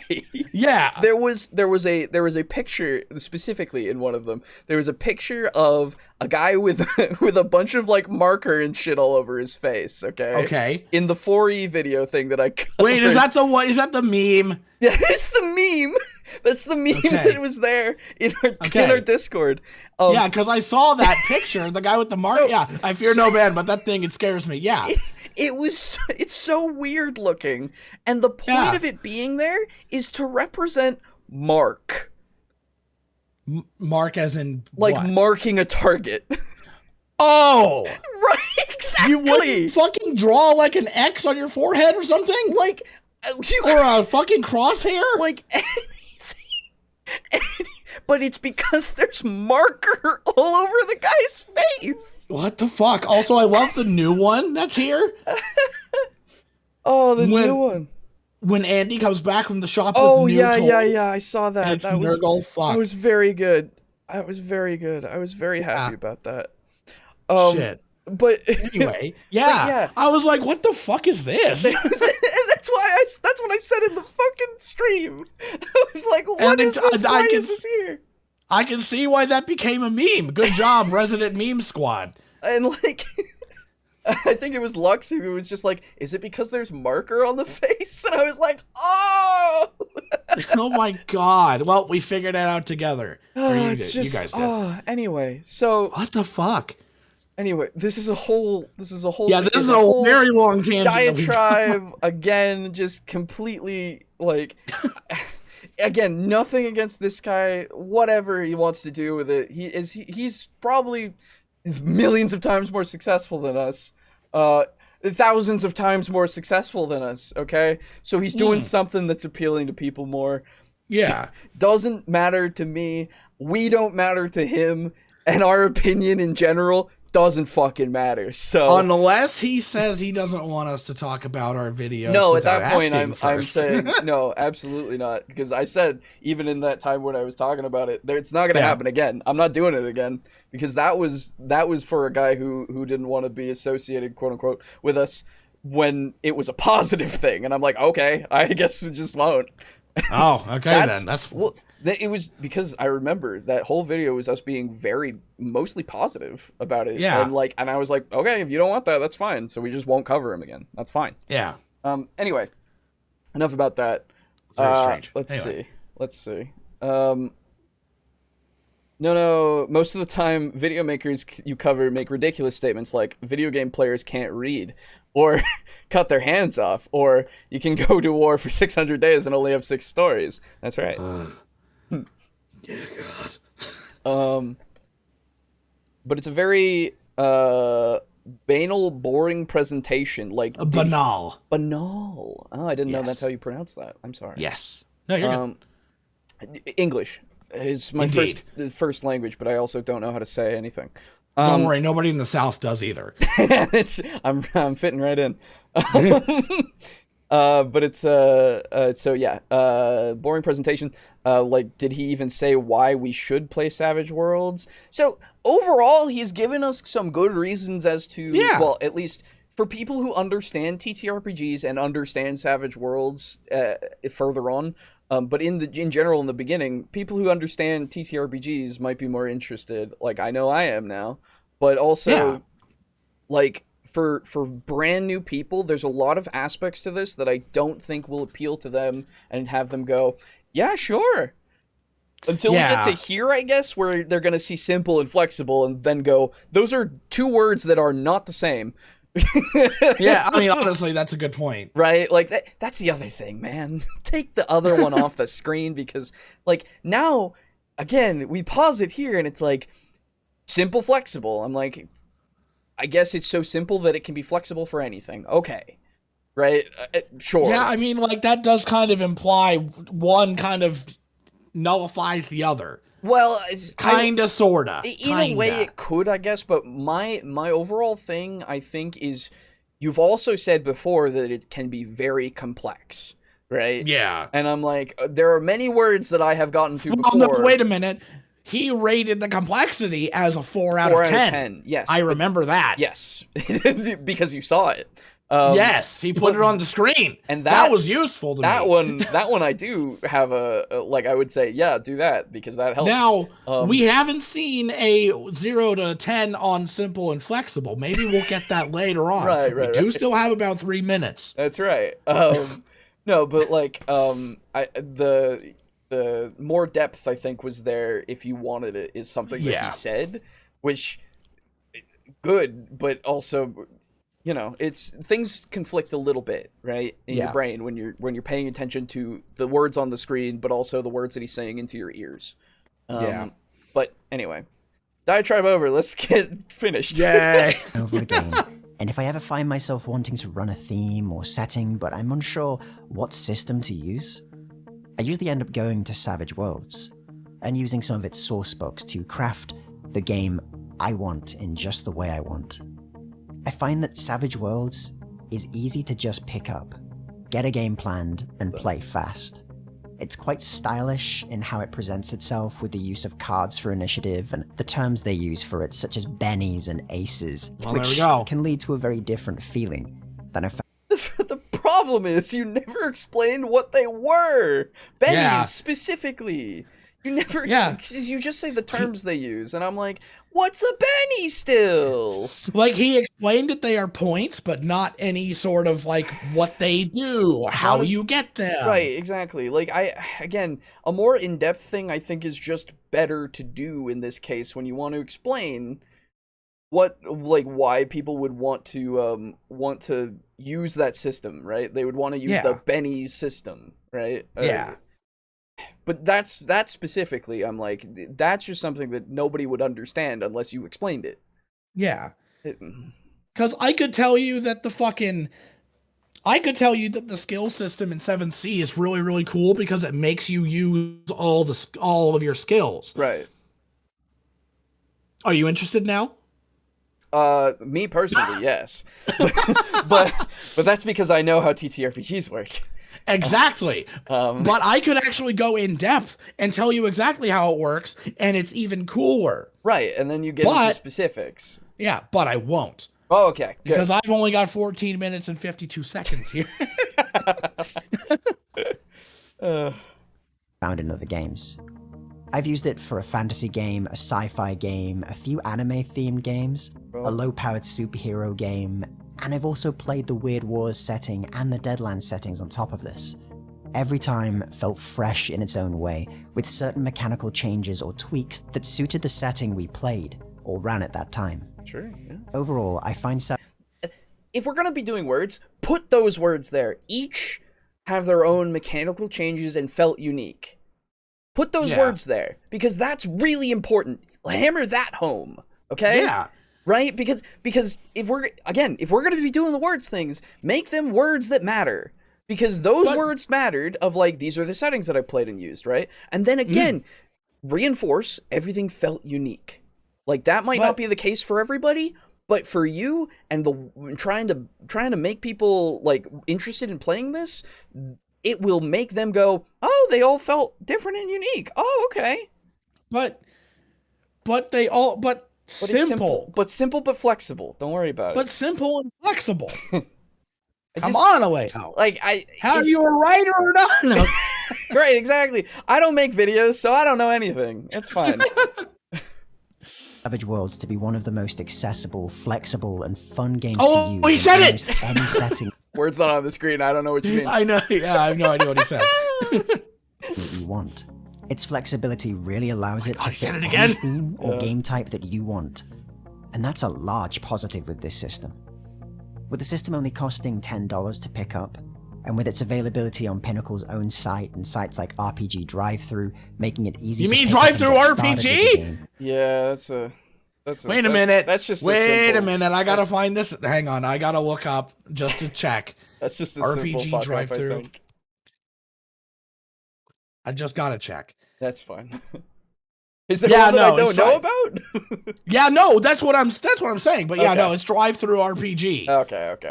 Okay. Just making sure because I'm like, wait a minute. I bought many a thing on that website. Yeah. Yeah, me too. It's a good website. Like, it is. It is a great website. Go on Drive-Thru RPG. Fucking great. Buy shit. Yeah. Or just give it a go at a cheap price. I can honestly say, I suggest this game to anyone who wants to try something a bit different, or who wants to run a game in a setting, but they aren't sure what to use as a system and they can't find something that's quite suitable. I found personally, when creating my own conversions. The other thing, I gotta bring this up. I'm sorry, it was just the video creation. Look at all this space! Uh-huh. Look at all this. I've talked about it before in other things, but fucking look at all this fucking little space! I'm sorry. That's a lot of space. Like, you took up a little bit with your little Plague Knight. You took up a little bit with Savage Worlds, like a little. You've had bigger logos. Why? Why are you doing this? Why aren't you moving it?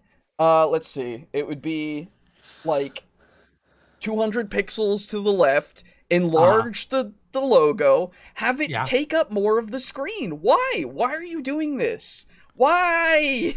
Where's the simple and flexible? You could put a whole lot of words on the screen now. That's the thing. I was waiting for the words. I was waiting for the words, but they never came. It actually just fades into Naruto.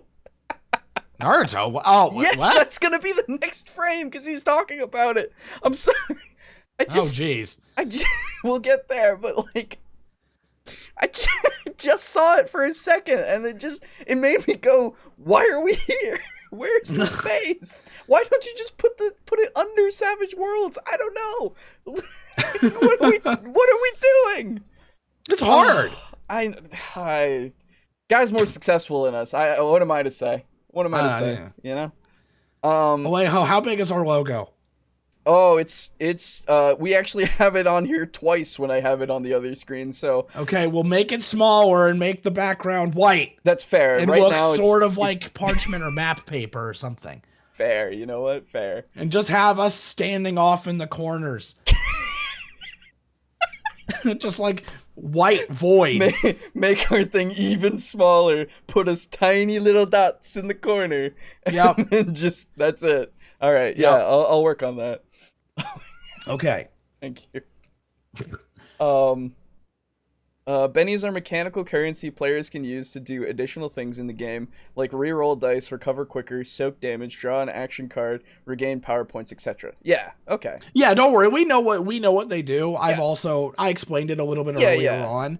The problem is we're just highlighting the fact that in the video it was never mentioned really. Yeah, it's not elaborated on. Exactly, which like harms the whole using it as a point of like telling people to play the system, right? Because unless you know what it is, really, you're not gonna it's not gonna mean anything to you, you know. Cunning but brutal, yes. Brutal but cunning, actually. That deluxe edition came out in 2011. Suede version's way better. Okay. Is that the one that you have? I assume. I've got the adventure edition, I think. Yeah, that's the one then. Yeah. Savage Worlds Adventure Edition, I would assume that's what suede means. Dude, anyway, yeah, I mean, regardless, it's, you know. Yeah. I would assume that this would still, like, basically kind of sell you on the new one, too. Or that's the purpose, at least. Yeah, that's the idea. Yeah. When creating my own conversions for the game, that using the source books and just using your own imagination as you read through the rules and kind of add your own little mechanics can be quite fun. And honestly, it was very... I'm sorry, we're back. We're back to just the logo in the middle that's bigger than the one that he used before. With nothing else on the sides. And the fucking Naruto thing was just a fucking... I did this, and then it's gone. Like, legit, like, and again, this helps with this thing of, like, doing a full conversion, right? Yeah. Just put the Savage Worlds up and to the left, you put that little thing right there as a little pop-up, and that's all you gotta do. Alejo, calm down. I'm sorry. We got another video to get through, I assume. It's a fucking video, you know? I'm looking at the video and I'm trying to figure out why I should watch this. It annoys me. Indeed. Anyway, let me get us back to the full logo here. There we go. As you read through the rules and kind of add your own little mechanics can be quite fun, and honestly it was very intuitive in how you can actually build around the core system. In short, give Savage Worlds a go, and let me know what you think in the comments below about the system itself. I'd love to hear about what people think. I hope you enjoyed this dive into the Savage Worlds RPG. I'll be making more content. It wasn't on that deep of a systems as dive, the let's weeks be roll by, honest here. from fantasy systems such as Dungeons & Dragons 5th edition and Dragon Age RPG to sci-fi systems and horror systems. As mentioned earlier in the video, there is currently an ongoing Kickstarter for Savage Worlds Adventure Edition, so go check that out. It looks to be a massive update to the rules, and it's always great to see more content from Pinnacle. On top of this, if you want to pick up Savage Worlds Deluxe, as I previously said, it's currently on sale at DriveThruRPG for only $9.99. And I can definitely say that it's worth picking up at that price. Until next time, this has been Madical with Throw the Dice. I hope you enjoyed this video and it helped you in any way, even if minor. If you enjoyed what? It did, very minorly. It did. It really did. Make sure to hit subscribe and to comment below on the video.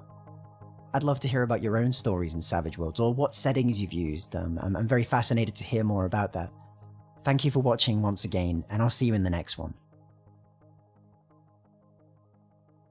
Cool. All right. Yeah, I mean, again, it's a fine video. You know, it's fine. It just, you know, we've already said enough about it. Yeah. Also, okay, let me bring this up. Look at that little character he's got in the middle of his little, like, how to start playing tabletop RPGs right there. That little Plague Doctor character thing that he's got there that seems custom. That's pretty good. I like that little guy. I don't know if that is custom or not. I have no idea, but, like, I like that. Anyway. So.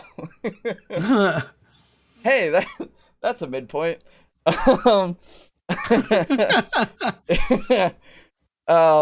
Again, it's fine. Like, I think, honestly, I feel like his content is all probably just good.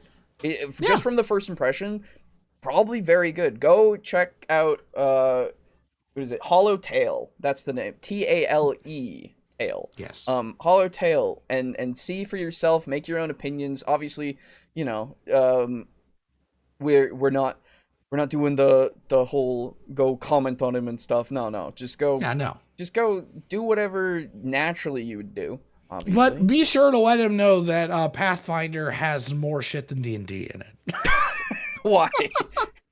I'm just referencing that thing that Prog was talking about. Oh yeah, that whole thing. Yeah, that way. That fucking thing. Jesus. Yeah, Christ. because Not once thinks everybody's a Nazi. So let him know right. I told him that he's a not. That That's he thinks right. people are It's so Nazis. fucking dumb. God. It's so stupid. Everybody's seen that video, I would assume, in our audience. It's just, I feel bad that's like, and again, it's just a really loud minority of people that are being idiots. dicks. But like, that's it, you know. Anyway. Yeah. So midpoint means shouting out and shilling, as we do, very unsuccessfully. the kind of the purpose. So that brings us around to Patreon. Oh my god, did you know? If you're on the Patreon, you already know, but we have a little Patreon, very small, helps support the channel slightly, and helped us get to the dice fund. And hopefully in future more things like that that are little things for you guys out there. But yeah, so obviously gotta say thank you to all of you, and that is from the top. In tier 4 we have Draco Kraken, thank you very much, and then followed by Mog Zero, thank you very much. And then followed by Rick, aka Unit Rico, thank you as well. Slazer, thank you so much as well. And then Steely in tier 4 as well, thank you. And then Drake Cross in tier 3, thank you so much. And then Chris in tier 2, thank you. Doom Priest Lux in tier 2, thank you. Frozen Spaghetti in tier 2, thank you. And finally, last but not least, Hill Chrono, thank you as well in that tier 2. You can come and join the Patreon and give us a little bit of money every month if you would like. The link is in the description, or you can just go on patreon.com/tabletalkdnd. And go and contribute to that if you really want to, but only if you're able to and want to. Please don't feel like it's an obligation or anything like that. It's just to help the little things with the channel. I've gotta get I think I've got to get Aiden a mic stand, which I think I'm gonna get him a mic stand with my own things. But in future, perhaps we'll use Table Talk money for little upgrades to our setups and stuff. Because right now it's all being saved for the dice that are coming in July. Yes. I've yet to get that invoice yet, so we'll get there. Other than that, you can go over to TeePublic and you can get our logo on a shirt or whatever. I wanted to buy a mug the other day, and then I realized I didn't have enough money because I have an oil change and gas that I need to get, and gas prices are fucked. So, how is it up there for you guys, by the way? I don't know, because I'm not up there. Remember, Where are you? I'm in the Virginia. Oh, that's right. You're actually fairly close to me. Yeah. Well, closer, I should say. It's bad. What is it there?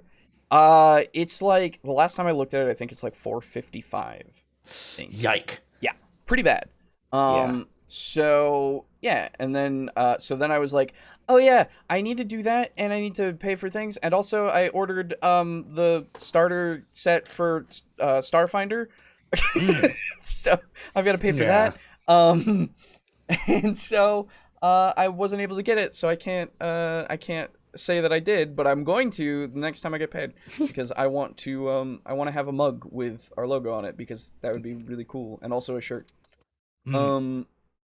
Anyway, other than that, of course, you can go over to Humble Bundle, because we are partnered, and if you use the link in the description, you can support us through purchases as well as Tabletop Alliance, who is also in the description for you to learn more information about their charity. And honestly, the Capcom Summer 2022 bundle that is part of the part of all the bundles here, fucking go get it if you haven't gotten all the games in that. Man, it's great. I had most of them, but I still got it. Well, I mean, if you have most of them, doesn't that mean you don't have to pay for much of them? No, you pay for the full bundle. But I have keys that I can give to people now, you know? Right. And like it's still a really good fucking bundle with like a bunch of cool Capcom games. If you wanted the Devil May Cry collection and Devil May Cry 5, like it's there, and Street Fighter and Dragon's Dogma, which I actually really did want Dragon's Dogma for a while. Yeah, Dragon's Dogma is fun. I've never played it, so I'm very excited. And Strider was really good. Man, which one? The newer one. The Metroidvania one? Yes. Yeah. God, it's so good. And Bionic Commando. I never finished it, but what I did play was awesome. Yeah. Oh, dude, I finished it. It was great. I need to do it on hard mode. It's fantastic. And then there's also a 50% off thing for Monster Hunter Rise, which is very cool. We're gonna be getting back into that.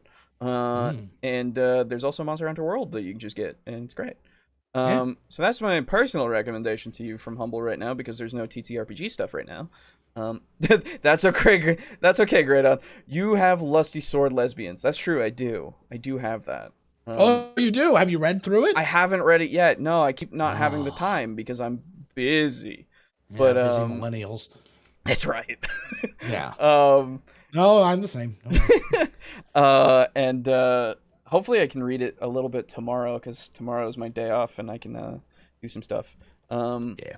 Darkstalkers? I don't think Darkstalkers was in that. Is Darkstalkers in that? I don't think so. Oh, no. I wish. Darkstalkers was a good... It's not... They don't have a PC version of Darkstalkers, do they? Yeah, I don't believe so.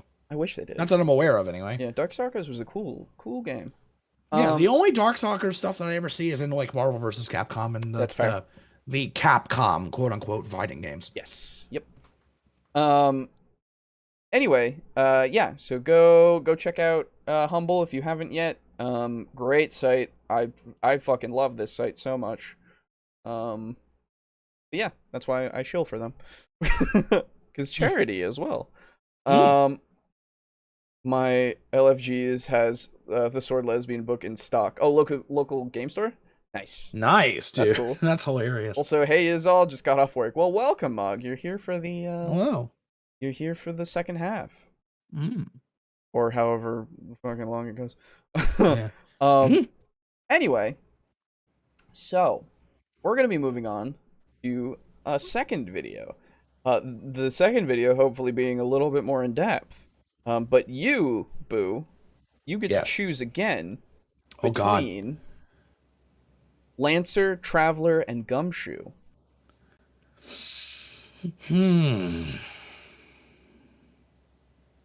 You know what?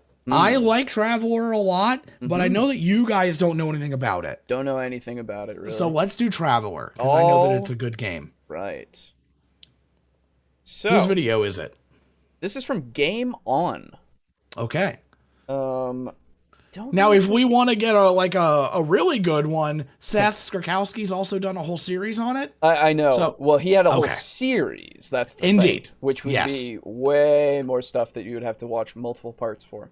And I figured a very quick, or at least a quicker version is probably in our best interest at the moment. Yeah. Okay, just figured I'd offer. Yeah. Oh no, I believe me. It's there on the table if we need more stuff.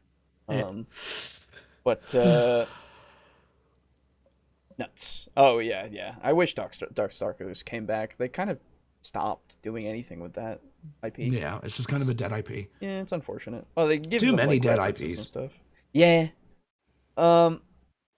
My FLGS has 2 copies of Thirsty Sword Lesbians in stock. Same 2 copies that's been there since the game was released. Well, you know. Lancer fucking rocks. That's why it's on the list. I'm excited to do it at some point, and it's good that you didn't pick it because Aiden would want to be here for it because it's a mech one. So, in the future, we'll cover it. Maybe. Anyway. So, this is Traveler, my favorite science fiction RPG. A quick overview from Game On. Sci-fi has always been one of my favorite Oh, it's genres. very quiet. Books like Dune, Starship. Okay, hold on, everybody. I'm gonna back it up and I'm gonna boost it for you guys, in the audience, the recording. Sci-fi has always been one of my favorite genres. Books like Dune, Starship Troopers, and Hitchhiker's Guide to the Galaxy were great. And the interactiveness of video games like Eve, Star Wars Empire at War, and Halo helped feed my imagination. Now, if only there were a way to combine my love for RPGs and my love for science fiction. Then my friend introduced me to Traveler.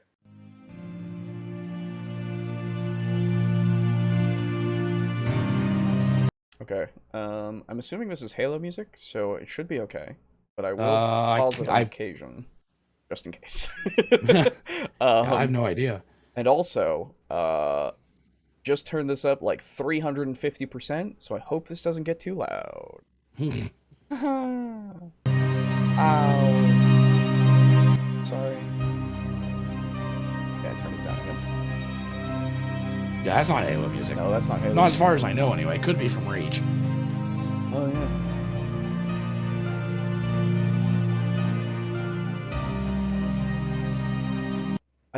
I'm very scared because the music bad. Music bad. Sorry, music bad. Lancer killed BattleTech for me, says Indigo.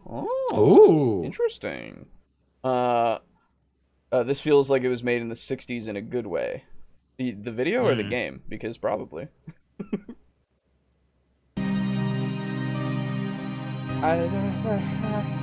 When are we gonna be done with the music segment? Because it makes me uncomfortable. Because fucking thing will be flagged and it'll go, hey man, you're using music from this. And then it'll go, don't like that. We don't like that. And I'm like, I didn't do it on purpose. And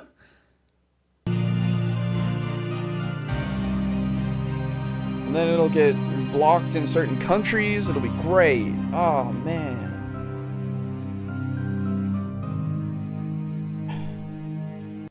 If I wanted to play Traveler, I'd play Stars Without Number. See, that was the other one that I was actually thinking about choosing instead of Traveler. So that sounds super fucking cool. Stars Without Number. Yeah, it sounded really cool, and it's something that I remember hearing about. So maybe at some point we'll cover that too. We'll figure out how that goes. I've never even heard of that. That sounds awesome. There you go. How we talked music and video layout this far. Oh yeah. Kind of a little bit. It sounds. When did this come out? Let's find out. Because I want to delay us listening to the music as much as possible. Because again, it's not. I don't. This is why we don't have a. If I wanted to use music on the podcast, I'd get something commissioned. You know. Yeah, but this was in 2020. Oh. Okay. Good to know.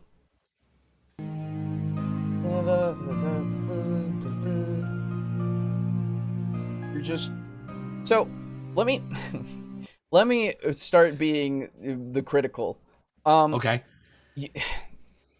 I'm glad it's your favorite thing and all, but you're just showing art and brief descriptions of jobs, right? Yeah. Which, again, I don't know anything about Traveler personally. Yeah. So, as somebody who has no idea other than the name and like it being sci-fi, this is doing nothing for me other than these things exist in Traveler, which I would then go, these things probably also exist in every single sci-fi thing.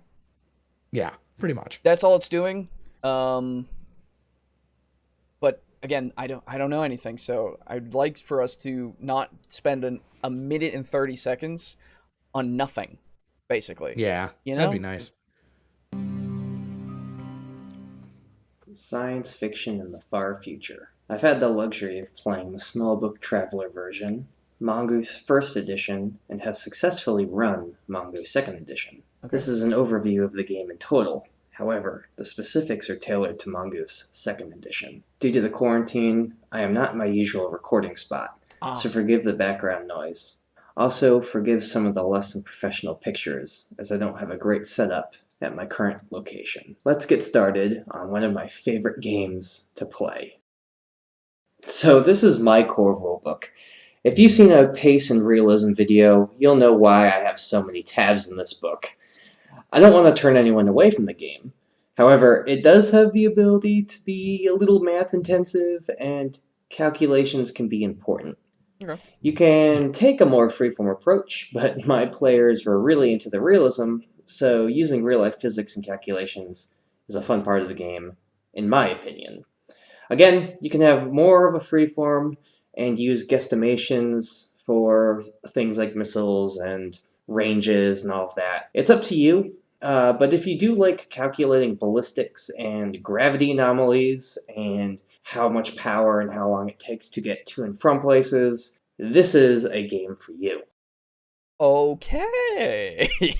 Yeah. See, now this is interesting. Yeah. So like Please, there's a shitload of real math that awesome. you can employ in this game. So as well as you can actually see in the image right here how you actually accelerate and then decelerate. It is accurate to real space flight. right, where you would have to turn the ship around, burn so that you decelerate and then get to a standstill. Yeah? Yes. Yeah. Kind of like the only reason why I know this is because of another video game, Kerbal Space Program. Yes. Right, where you have to kind of do that in that you don't have as much math stuff in order to land. Yes. It's not like No Man's Sky. Right. Yeah. Which I still haven't played yet. I still need to.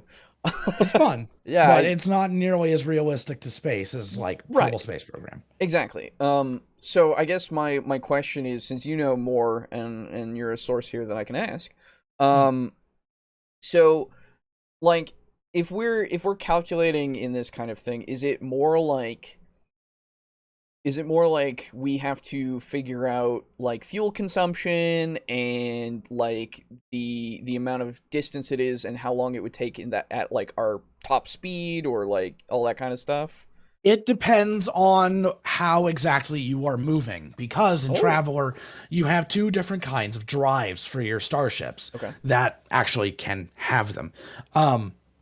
You have the J drive, which is for jumping, and then you have the M drive, which is for moving and maneuvering. Oh, gotcha. The M drive is for stuff that's like in system. Yes. And then the jump drive is for jumping parsecs. Oh. And depending on the quality of your drives, it makes you go faster or slower. So if you want to jump 2 parsecs in one jump, you need a jump 2 drive. Gotcha. Okay. Or a jump drive 2, whatever. Okay. And one thing that's interesting is that because the jump drive does not, it's not, what's the term that I'm looking for here? It is not A to B travel. Mm-hmm. If you get what I kind of mean there, you're not moving from point A to point B. Mm-hmm. It's kind of like a wormhole generator kind of thing. Gotcha. You're going into warp space. Right, yeah. And so no matter how far you are jumping, it takes 1 week. Okay, so it is fixed. Okay. Yes, it is fixed. Okay. However, you do have to calculate fuel. So no matter how far you're going with your jump, it always takes 1 week. But the longer the jump, the more fuel it takes to power the jump. Gotcha. Okay, so there is some fuel there. Gotcha. Yes. Not to mention, it is not a thing where you're like standing still and then you open a wormhole and then you just appear there standing still. Mm-hmm. It's also somewhat similar to like the DeLorean from, Back to the Future, where you do need to be moving at a decent clip to enact a jump. Yeah, that makes sense. And then there is an entire skill called astrogation in Traveler, where it is all about plotting routes and shit. Yeah, because you do not want to jump and randomly, then wind up 10 feet away from a planet. Yeah, exactly. That makes in sense. addition, one thing that's interesting is that it's an optional rule that you can do failed jumps or missed jumps. Yeah. Where, we're going to jump from point 1 to point 3. Mm-hmm. But you do a miss jump and then you jump unknowingly to like point 3,250. Right. Yeah. I got you. And now you're like, God knows how many light years away. Yeah, you have to figure out literally everything again and figure out where you are and all that stuff and plot the course and hope it doesn't happen again. Yeah, because now that was a fuck up. You can't jump that far. No, yeah, that shouldn't be possible. Exactly. Okay. And so that's just an anomaly. Right. But now, the adventure was in point 3. Now we got to jump back. Right. And so that can be the whole campaign. I was going to say, trying to jump get back. Yeah. It's like a Star Trek Voyager kind of situation. It's exactly like Star Trek Voyager. Okay. Yeah. Okay. There are also different methods by which you can gather fuel.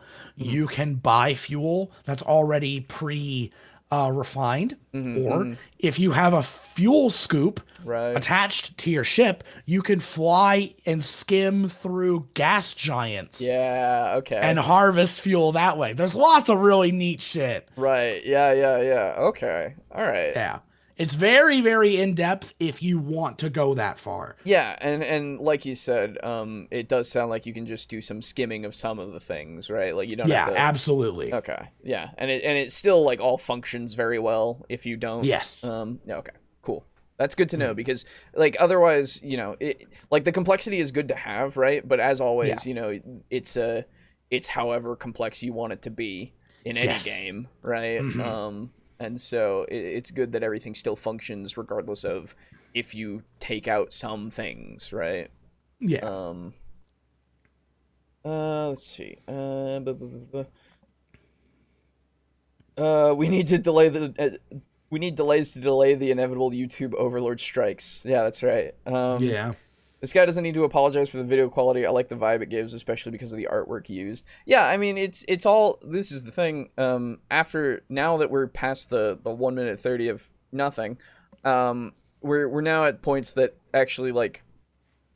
this is a thing that you use to make a point with your video that is visually interesting and also, like, has a purpose and is tied to what you're saying, right?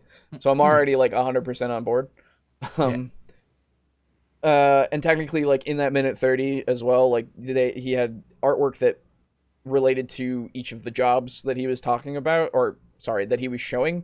But, like, again... Well, show, don't tell. Yeah, I have to read it, though. But he's still showing it to you. How would you have known... How would you have known if Savage World was simple if he didn't write the word simple on it? Right, exactly. Exactly. But it's also just like, that's already a minute and 30 of just, I have to, we all understand that it's not really great because I thought the point was, you're going to tell me about these things more so than show me this just slideshow that you've made that's got music that I don't know where it's from and it's a little scary for me, but that's a whole different thing anyway. Not like that was in his wheelhouse when he was like making the video, right? Like that's just a me thing. Die during character creation. Yes, that's right. I remember you talking about that slightly. Yes, you can. So in Mongoose 2nd edition Traveler. Okay. You have 6 statistics. You have strength, I believe, endurance, and dexterity. Okay. And then you have 3 mental ones. I think it's intelligence, intellect, and I think something... Or social. That's it. Gotcha. So, when you take damage... In Traveler, damage is a big deal in Traveler. And armor is a block. It is not like AC. So if you have 1 point of armor, and someone does 1 point of damage to you, you take no damage. Yeah, it just soaks damage. That's good.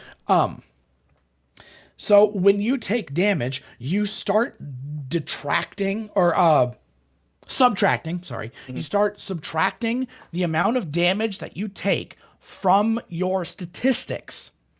Okay. Yep. So if you have, let's just say 10 in all 3 of your physical statistics, that means that you have 30 hit points, and that's it. Gotcha. Okay, I see how this works. Yep. And then what's important is that these statistics are the exact same thing as, say, strength, constitution, and dexterity in D&D, where they can affect your rolls. Yes. Yeah. So as you take damage and those things go down, you start getting a death spiral.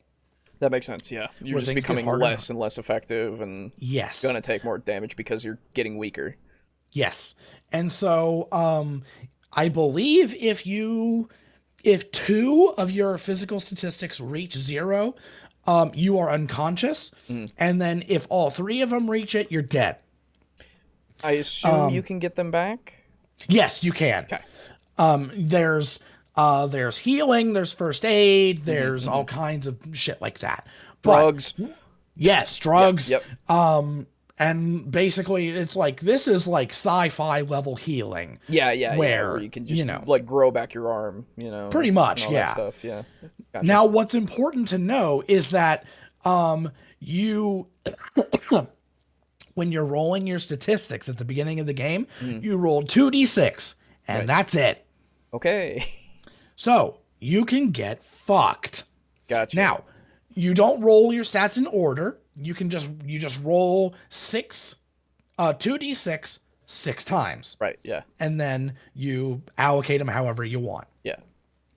So, if you decide to have really, really low physical statistics, during character creation, you have effectively a life path. Gotcha. And it's a very, very in-depth system. It's super cool. But every 4 years, you have an event, and these events differ depending on what job you have. Gotcha. And these events do involve injuries. And what can happen is, this actually happens in Seth Skorkowski's video, one of them. He gets injured, and he loses, I want to say 6 points taken in any amount from his 3 physical statistics. Jeez. Yeah, so he loses 2 in one and then 4 in another one. And that's just how we decided to allocate it. Yeah. But if you consistently get injured, you're just going to die. Yeah. You can just die. Now, at the end of your character creation, you can just say, well, I want to get this fixed. I'm going to go to a hospital, and we can pay. You can pay to have your statistics healed at a cost of, I want to say, 1,000 credits per point. And 1,000 credits is actually not super bad. Oh, okay. And the thing is, in character creation, if you overspend on something like that, you're not limited. You can say, I want to spend 4,000, even though I only have 3,000, but that means that you're 1,000 credits in debt. Okay, so you can take on debt. Oh, sick. Yes, you can take on debt. Good. So, while it is statistically possible to die during character creation still, it's a lot less likely. I understand. Okay. But it is absolutely possible. Very cool. Yeah, it's super cool. And I think there's a shirt from Traveler that says, you haven't lived until you've died in character creation. That's great. Yeah. It's great. Okay. It's accurate to what we think is space flight. Yeah, I would imagine, because, we don't have the technology, and we probably never will. Had a whole conversation with another friend about that not too long ago. It was just man, it got real depressing real fast. Anyway, yeah. Because anyway, Elon will save us. No, I don't believe that in the slightest. I'll fucking draw a line in the sand immediately. No, we're not going into space ever. To that extent. No. It's never happening. Not anytime soon, at least. I don't think it's ever gonna happen. Legitimately, I don't. Stars Without Numbers is more OSR, old school revival / Renaissance. My brother-in-law is running a hack of it for a Fallout campaign. I have thoughts, but it's supposed to have good advice for GMing. Okay. Oh. Stars Without Numbers is the best GM tools for any GM can use for sci-fi, says Indigo. Okay. Kevin Crawford's other Dust RPG is a post-apocalyptic RPG combat with Stars Without Numbers, compatible with Stars Without Numbers. Probably better for Fallout. There you go. Other Dust was written to be more compatible with the original version of Stars Without Numbers. Okay. Or Without Numbers, sorry. I'm back. I just did lawn work. Well, welcome back, Halo. That sucks. I'm sorry. I hate doing lawn work. It's one of my especially pet in the peeves. summer. Yes. Anyway, let's continue. Wait a second. Yes, the memes. I know them. I've said them. I've made the jokes. Let's clear the air here. Yes, in Traveler, you have a chance of dying in character creation. However, in Mongoose 2nd edition, the risk of dying in creation is low, very low. However, you will come out pretty screwed up in some cases. So yes, the jokes are still funny, but in this specific edition, I don't believe there's any random events that can kill you outright. Yeah, I have had a character that has basically had to retire because he lost all 4 limbs and he just started with a negative endurance. So he basically wouldn't have worked. But there isn't a random event in 2nd edition that will just immediately kill you. However, in the first that's Traveler... the 2nd edition sheet. Gotcha. Okay. Yeah. And it's good to know that I mean, obviously, I would imagine that they would probably dial it back a little bit for you to die in character creation in 2nd edition. Yeah. Because, at the same time, I can also understand people going, fuck that, right? Immediately, if that's possible, fuck that, right? Yeah. Which is totally fair, but, I like the idea of having something absolutely horrible happen to me in my backstory, right? That just happened because that's how I am, you know? And yeah, you see right there under finances, there's a whole thing for debt. Oh, there you go. I like that is a mechanic as well because I would imagine even if it wasn't a mechanic, you could still do it as a roleplay thing and shit, right? But having it be there to have as something you can keep track of on your sheet is something that's pretty cool to me because it's that's always there. You gotta remember. Yeah.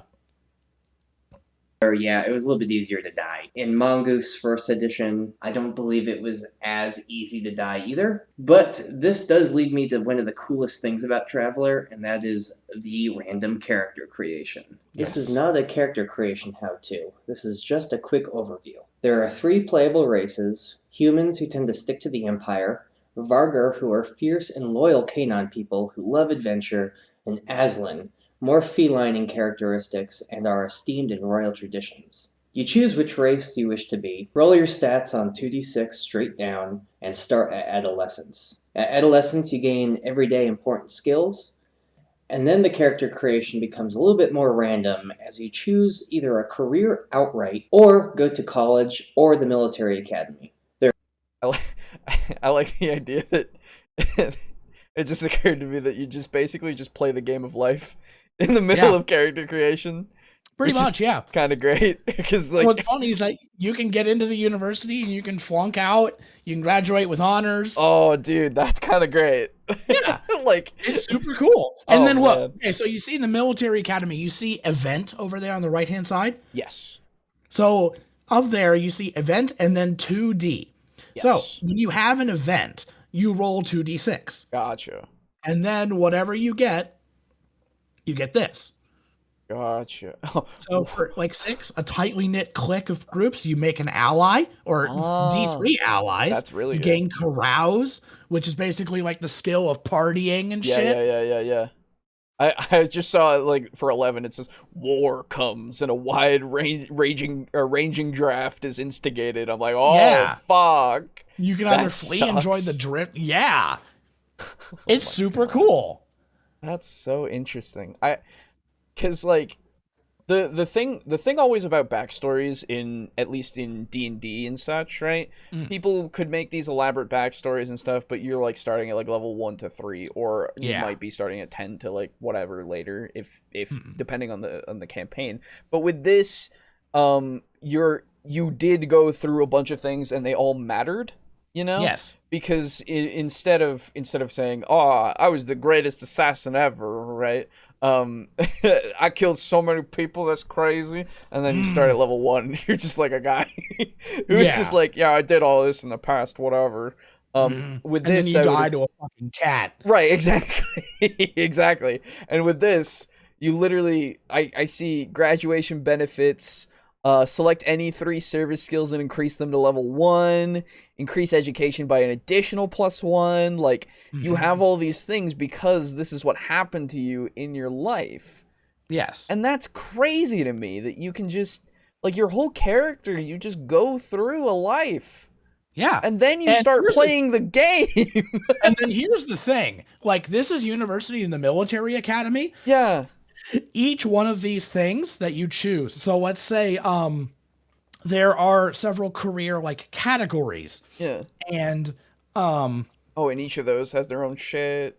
Each of them has 3 subdivisions. Oh Christ. Where in Skorkowski's video he chooses agent. Right. And under agent he goes law enforcement. Okay, yeah. But under agent there's also espionage. Nice. Or like spy, or like corporate spy, or whatever. Yeah. Or like political, you know. Yeah. And so you've got military where you're like a ship captain or an infantryman or like what is it? Like a dogfighter.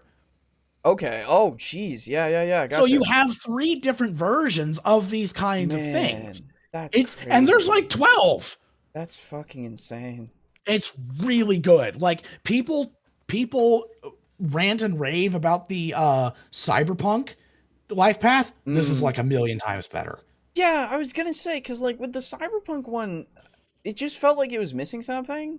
Yeah, like, no, the it whole is. time, right? Like it just feels that way. But then I look at this and I'm like, man, I can see literally what happened to like make my character who he is today. Yeah, you know? and now here's the other thing.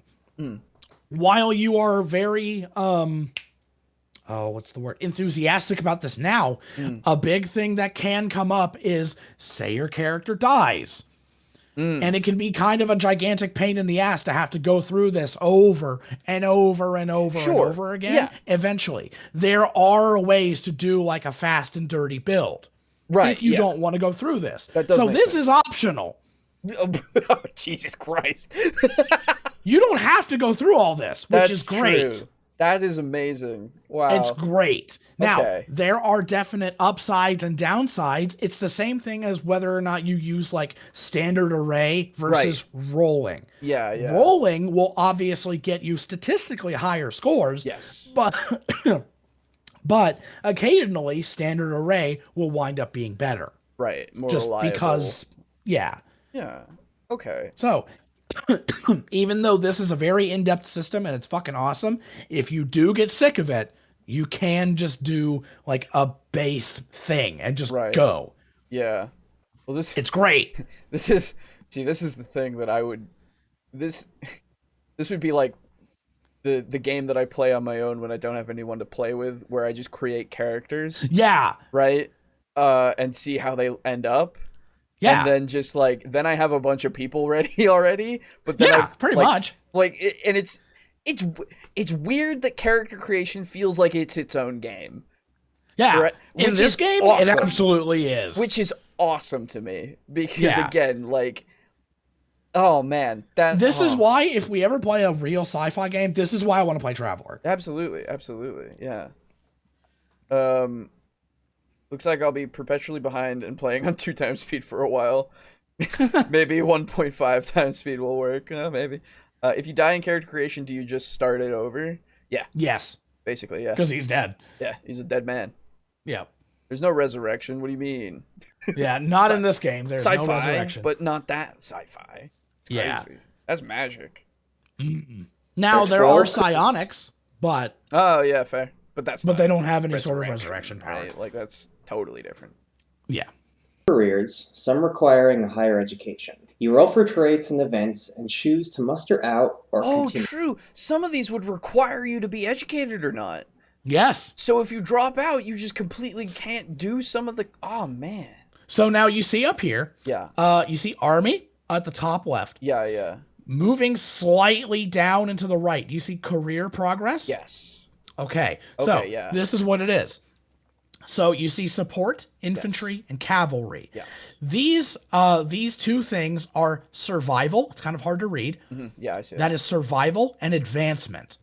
Gotcha. So what this means is that when you're making your character, you go through 4-year increments of your character's life. Yeah.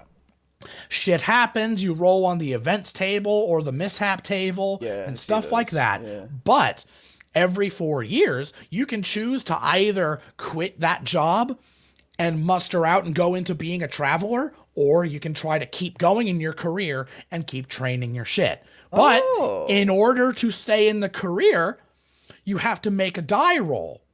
And so in order to survive in the career of a support, you have to roll above a 5 on an endurance. If you do not... I see. Yes. Oh. Furthermore, yeah. When you survive in the career, you also need to choose... You also need to see if you advance. Right. In this case, it would be Education 7. And you see immediately to the right... You see over here, there are 6 ranks. Yeah. So if you get to rank 3 in any of these, you will gain a level 1 tactics military skill. I see that. Yeah. Just for basically leveling up in the thing. Yeah. In addition, you can see down here skills and training. Yes. And so you see the top 3 are personal development, service skills, advanced education, and then officer commission only. Right. So if you are an officer, so if you make it up to a high enough rank, you can start taking those things. In addition, you see on the bottom, there is support, infantry, and cavalry. Mm-hmm. So what this means is, let's say you chose infantry. Every time you start a new 4-year segment of your life, you get to choose which of these tables you want to take a skill in, as long as you have the right thing. So advanced education, you need a minimum education of 8 in order to try that. Gotcha. So if you're an infantryman and you don't have education 8, your only options for things that you could take would be personal development, service skills, and infantry. Oh. And that is the array of skills that you can potentially gain through this 4-year increment of your life. I see. When you choose, you get to choose one table and then you roll a d6. So if you chose personal development and you rolled a 5, you gain a level in medic. Gotcha. Okay. I see how this works now. Yes. That's interesting. It's very, very interesting. Holy fuck. Now, I forget exactly how you get to the events and mishaps table. Yeah. But it's just more stuff that you can get. Yeah. So, for example, if you get an events table and you roll 4, you are assigned to an urbanized planet torn by war. Gain 1 of stealth 1, streetwise 1, or persuasion 1. It seems like it's so you can choose between those 3. Yeah. Yes. Okay. Wow. Yeah, it's crazy. And again, every single major thing, Army has 3. Support, infantry, cavalry. That's insane. Yeah. It's fucking insane. It's really cool. Wow. This is a fucking character creator. Yeah, it is. It really it's again, you know how I usually say when you're role playing in these games, you're playing out a life. This is you're You literally you go through that whole life until you get to the point where you can now live. Yeah. It's crazy. Now, That's you don't have to insane. spend a whole lot of time in these particular fields. Right. And you can gain skills without being in these fields. Okay. But this is how you get your start beforehand if you choose. That makes sense, yeah. Yeah, because the one of the important things is that all of these things have a qualification. You see here in the career progress over here to the left of that, it says Army qualification. Yeah. And it says endurance 5. Yes. So in order to even get in, you need to roll a 5 on your endurance at least. Eesh. Furthermore, in order to be a commissioned officer, you need a social of 8. There it is. Yeah, I see that. I was wondering how you got that. Anyway, so say you start out in the Army and you get a few skills, and then say you flunk out of the Army, you fail your survival, or you just choose to leave the Army and you want to go do something else. If you try to get a new career, you can see underneath the qualification, it says DM -1 for every previous career. Oh, yeah, I see that. Okay. So that means that if you are in the Army and then you want to try to get into like being a scientist of some sort, that means that you'll need to roll your qualification at a -1. Oh, shit. Okay. Yeah. Yes, because now you're having to learn a whole new set of skills. Different job. Yeah. Yes. Okay. In addition, you have DM minuses if you're aged 30 or more, at least in terms of the Army. Because, you got to be fit. You got to be physically fit. Yeah, that does make Yes. sense. Wow. Okay. Yeah. Yeah, and each of these fucking things has this kind of stuff. Jesus Yes. Christ. And finally, you can see mustering out benefits. Yes. I was wondering about that. What happens when you decide to become a traveler, or at least I think it's whenever you quit the job or you leave the job for good, but we'll say it's easier to do it just when you become a traveler. Right. That way you can just do them all at once. This is when you become a traveler and you gain a benefit from your time in this previous job. Gotcha. And so you get to roll a d6 and this is what you get. So if you roll a 3, you get 10,000 credits that are that's just yours, and +1 education. That's cool. Now you also might see that you roll 1d6, but there's also an option for a 7. Yeah. You can see in the events table down here. Let's see. There it is. If you roll on the events table, if you roll a 5, you are given a special assignment or duty in your unit. Gain +1 DM to any one benefit roll. Oh. So you can get like a +1 or a +2 to these rolls. Cool. Yeah. Okay. And then I want to say you get a mustering out benefit for each successful term. Each successful 4-year term I don't actually really remember. Well, for now, I'm going to assume it's for every individual different. No, I'm sorry. I apologize. You get a benefit roll for every successful term that you do not like flunk out of your job. Gotcha. But you can only take the cash a total of 3 times. Oh, okay. So if you only have 4 benefit rolls, you cannot take 4 rolls of just money. Right. Yeah. Oh, so sorry. When you do the benefits, you choose between the cash or the benefit? Yes, I apologize. That was my mistake. Yes. Now I understand. So then if you roll like a 1, a 6, a 5, and a 4, obviously you don't really want to take the 2,000. 2,000. You get the combat implant. You want to take the combat implant. Yeah. Okay. That makes more sense to me now. Okay. Yeah. Yes. And finally, you can see in the mishap table here. Yes. They may eventually get to the injury table. I hope they do, so you can see it. But if you get severely injured, I already explained what happened there. Yeah. You lower your statistics. You can choose to have your statistics repaired at a cost of blah, blah, blah per point. Now, when you have your mustering out benefit, that debt is immediately wiped out and you get the cash minus the debt. So Minus if you have the debt, yeah. $3,000 of debt and you get $10,000, you get $7,000. Gotcha. Okay. Cool. Yeah. Man. It's really cool. Yeah. I would, yeah, like I said, just literally just making characters for a while, you know? Like that's that's what I would do too. Yeah. Yeah. Okay. Does anyone remember that Life board game? Yeah, I was talking about that before, Lux. That's right. I remember. I'm glad I can speak intelligently about this. No, you're helping out a lot because because looking at this, just looking at it, it's word salad. It is. It really is. Yeah, it's just word salad. But the fact that I can explain it intelligently and really sell it is very good. Yeah. Because this is a very overwhelming system if you do not understand it. Yeah.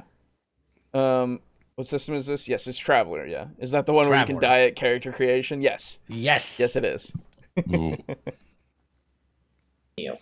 Adding 5 years to your character for each advancement. Character creation is best... 5 years, there you go. Oh, 5, not 4. I believe it was 4. It might be either, yeah, who knows? I think it's 4. Okay. But that's what Seth Skrzkowski said, at least. And I trust him implicitly. That's fair. And with others, as you can build special bonds with your fellow players, and events and tragedies help you bond citizen, more significantly. Corporate worker or colonist. Man. So cool. Yeah. Benefits. After character creation, all the players pick a special barbarian, package they can learn from wanderer, during and character creation, the players weren't able to pick up special needed skills. Artist, journalist, performer. Oh yeah, see that? Yeah, they're cool. Like piloting or administration. In character creation, that's where you get your skills randomly. Star Marine and ground you assault. are now ready to explore the Traveler Galaxy. Man. The Traveler Galaxy is huge. Yeah. It's fucking big. Oh, I see. Okay, so those are like specific quadrants or whatever. Those are parsecs. Yeah, okay. And so you can see there, kind of in the middle there, you can see the Third Imperium. That name there in yellow. Yeah. Just to the left of Sol. Oh, yeah, okay. Yeah. So that orange line, that is an empire of dudes. That's what I was going to say. I figured that these were like territory lines, right? Yes. Yeah, okay, yes, they are. That makes sense. Neat. Yeah. Now, what's important is that you can compress this down a lot. Oh, I bet. Yeah. Because you can just take the Sol system and just play in the Sol system. Right. I was going to say there's enough here that you could literally just have like 2 planets and already just be like doing so much, right? Yeah. Yeah, okay. And I don't know. I hope he zooms in closer. You know what? Go ahead and keep playing it. I hope let's he just zooms see. in closer. Let's see where we get. Yeah. You'll see that in a few minutes, how big it can actually be. However, normally, you'll either start off in a ship or in a space... Yeah.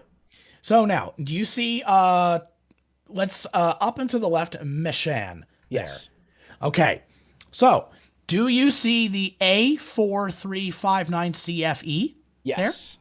There? That is a planet identification code. Right, yeah. And every single one of those characters refers to an actual statistic about the planet.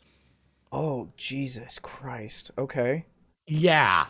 Okay. I do not have it memorized enough to tell you what it is. That's fine. But it's like atmosphere, size, water, like the amount of water on the planet, the population, the commodities that they produce, the law level. That's crazy. It's fucking crazy. Man, that's great. Yeah. Like, fuck, you could... This is, like... Okay. Like, escapism is great, right? And, like, you legitimately could just be lost in this already. Yep. That's insane. All right, I want to drag it back because I want to hear what he's saying, but, like, fuck, man. Holy shit, that's a big map. Yeah. Well, man. That's how big it can actually be. However, normally, you'll either start off in a ship or in a spaceport. I'll give each of my players a reference sheet for distances and what they can and can't do while in space. Now, because this game is so big, and because there's such a big sandbox, players can actually freeze from not knowing what to do. If you think it's bad in D&D when you make an open world, you'll see that this game is just so big. The analysis paralysis is fucking massive for this, I bet. Yeah. Holy shit. Okay, let's see what you can see. Third Imperium, Domain of Soul. System G2V, two gas giants, one planetoid belt. That makes sense. And 4 other worlds. Yeah, Naval because base, space station. Planetoid belt would be the between Mars and Jupiter, right? Mars and Jupiter. Yeah. That's the asteroid belt, right? Mm-hmm. And then you can see down below that the UWP. That's the Universal World Profile. That's what it was. Yeah. And so you can see the population. Yeah. And you can see that here's the other thing. All of these planets are established worlds. Yeah. Every single one of them has a fucking map. You see the map? Yeah, I know, because that's Earth. Yeah. And then, man, I want to know. I hope he talks about like whatever this is as a resource. Yeah, because I'm pretty sure you can just find it. Wait a minute, hang on. Yeah, I was gonna say wikitravelerrpg.com/Terra. It could be there. Oh, okay, yeah, there you go. Okay. Well, I'll look it up later because it's like I would actually really like to look at this and like see and just dive in, just see all the worlds and shit, because all those drop downs will probably give you information about this shit and like everything. And there's also a thing in print them out in world or in game I should say. There are basically like computer systems that are standard on every single ship because you cannot pilot a ship without it having a computer. It's just a necessary part of the ship. Absolutely. And every ship has what's called a ship's library. Okay. It's basically Wikipedia, where it will give you general information about everything in like charted space. Right. Yeah. So like when we look at this, and then we don't know like what any of this is, but the characters in game can look at this and be like, oh, okay, we're in the Terra system. What are we looking at here? And they can pull that shit up and they're like, okay, great. So that's where we are. And that's what. Thank you. Right. Because like otherwise you'd have to memorize so much shit. But the fact that you can just say, no, everybody's got a fucking database that you can look at that has general information that you need about anything that is known. Yes. I love Space Google. In addition, on every ship, there is what's called a ship's locker. Okay. Which is a small portion of the ship that just has shit that you need. To a certain degree. You're not going to have like rocket launchers and like high powered rifles in there. Oh, okay. So you're probably like basic equipment stuff? Yes. Like what anyone would have. Yes. Okay. Gotcha. So it's to help with bookkeeping, which is always appreciated. Yes. You know, you don't have to be like, oh shit, do I have my screwdriver to fix the fucking warp core? Yeah, it's like, course. Yes, you do. It's in the ship's locker. Yeah, you can just go get that real quick. Yeah. That's good. Okay. Yes. Yeah, having some, because we, oh man. Because this is fucking complicated. We don't need it anymore. I was going to say, this is the kind of system where every single thing that's there for the GM or whoever to and the players to just not have to worry about some of it is necessary. Yeah, it's a fucking godsend. Because already, like, I saw Rules Layer said at least it's 2-dimensional. I'm already like, yeah, if this was anything but 2D, I would never want to look at it. Because everything's in its own position and there is 3D space, and I get that, but like, man, I don't want to think about that. Yeah, because that is a thing. But right. Exactly. World building on a galactic level is always challenging for me because my mind goblins don't want me to treat space as a flat plane, even though it's the only easy way to do it. Exactly. There is no way that if and when I run Starfinder, it has to be flat. I'm sorry. Like, yeah, no, that's fine. Like, it's hard enough to fucking do it in time. It's hard enough to fucking figure shit out in No Man's Sky. Right. Like, and I'll even, like, Star Trek, the thing that was supposed to be very much, like, using kind of pseudo-realistic things, right? Mm-hmm. Everyone comes at each other on a flat plane, right? Like, there's only sometimes in, like, the old movies where they, or in some of the newer stuff where they kind of come up from underneath or anything, or it's like a special thing that happens where they're in a weird position or whatever. But it's so that it makes sense to you in your brain, right? Mm-hmm. Because space is fucked. Space is fucked. Space is absolutely fucked, and that's part of the reason why I don't want to go into space ever. It's so fucked that it will blow my brain, like, to a degree that I cannot function as a human being anymore. Yeah, no, it's weird. Yeah. So, humans are not used to operating in a fully 3D environment. Right. Not really. Like, in such a degree where everything is possible, quote unquote, in movement and stuff. Like, hate it. It works in water, yes, but that's only because gravity is still a thing. Right, exactly. There's a whole and so basically what I'm saying is I'm a baby and I can't go into space. I'll never go. You can't make me. Fair enough. I want to go into space when space travel is perfected, but that's never going to happen in my lifetime. When it's perfect, if it ever did happen and it was perfected, I would be the old curmudgeon that really just does not want to. That's fair enough. Absolutely not. Like, well, then we'll put you in the freezer pod. And I was gonna say I'll be Bones in that one episode where he's like, "Fucking, don't put me in that teleporter. I swear to God, I would get me in the shuttle. Put me in the shuttle. I don't trust those things. I don't trust those things at all. They fucking scramble your everything. Ugh. I'll do that." As a child, I was terrified that I would grow up to be an astronaut. Oh my God. Okay, you brought up I'll share a memory with you. Okay. When I was very small, I was like 5 to 7, I don't know, somewhere around there, right? I had a fucking nightmare where, and space still fucks me to this day. Big things, I had a nightmare where I was at a theater or something with my mom, okay? Okay.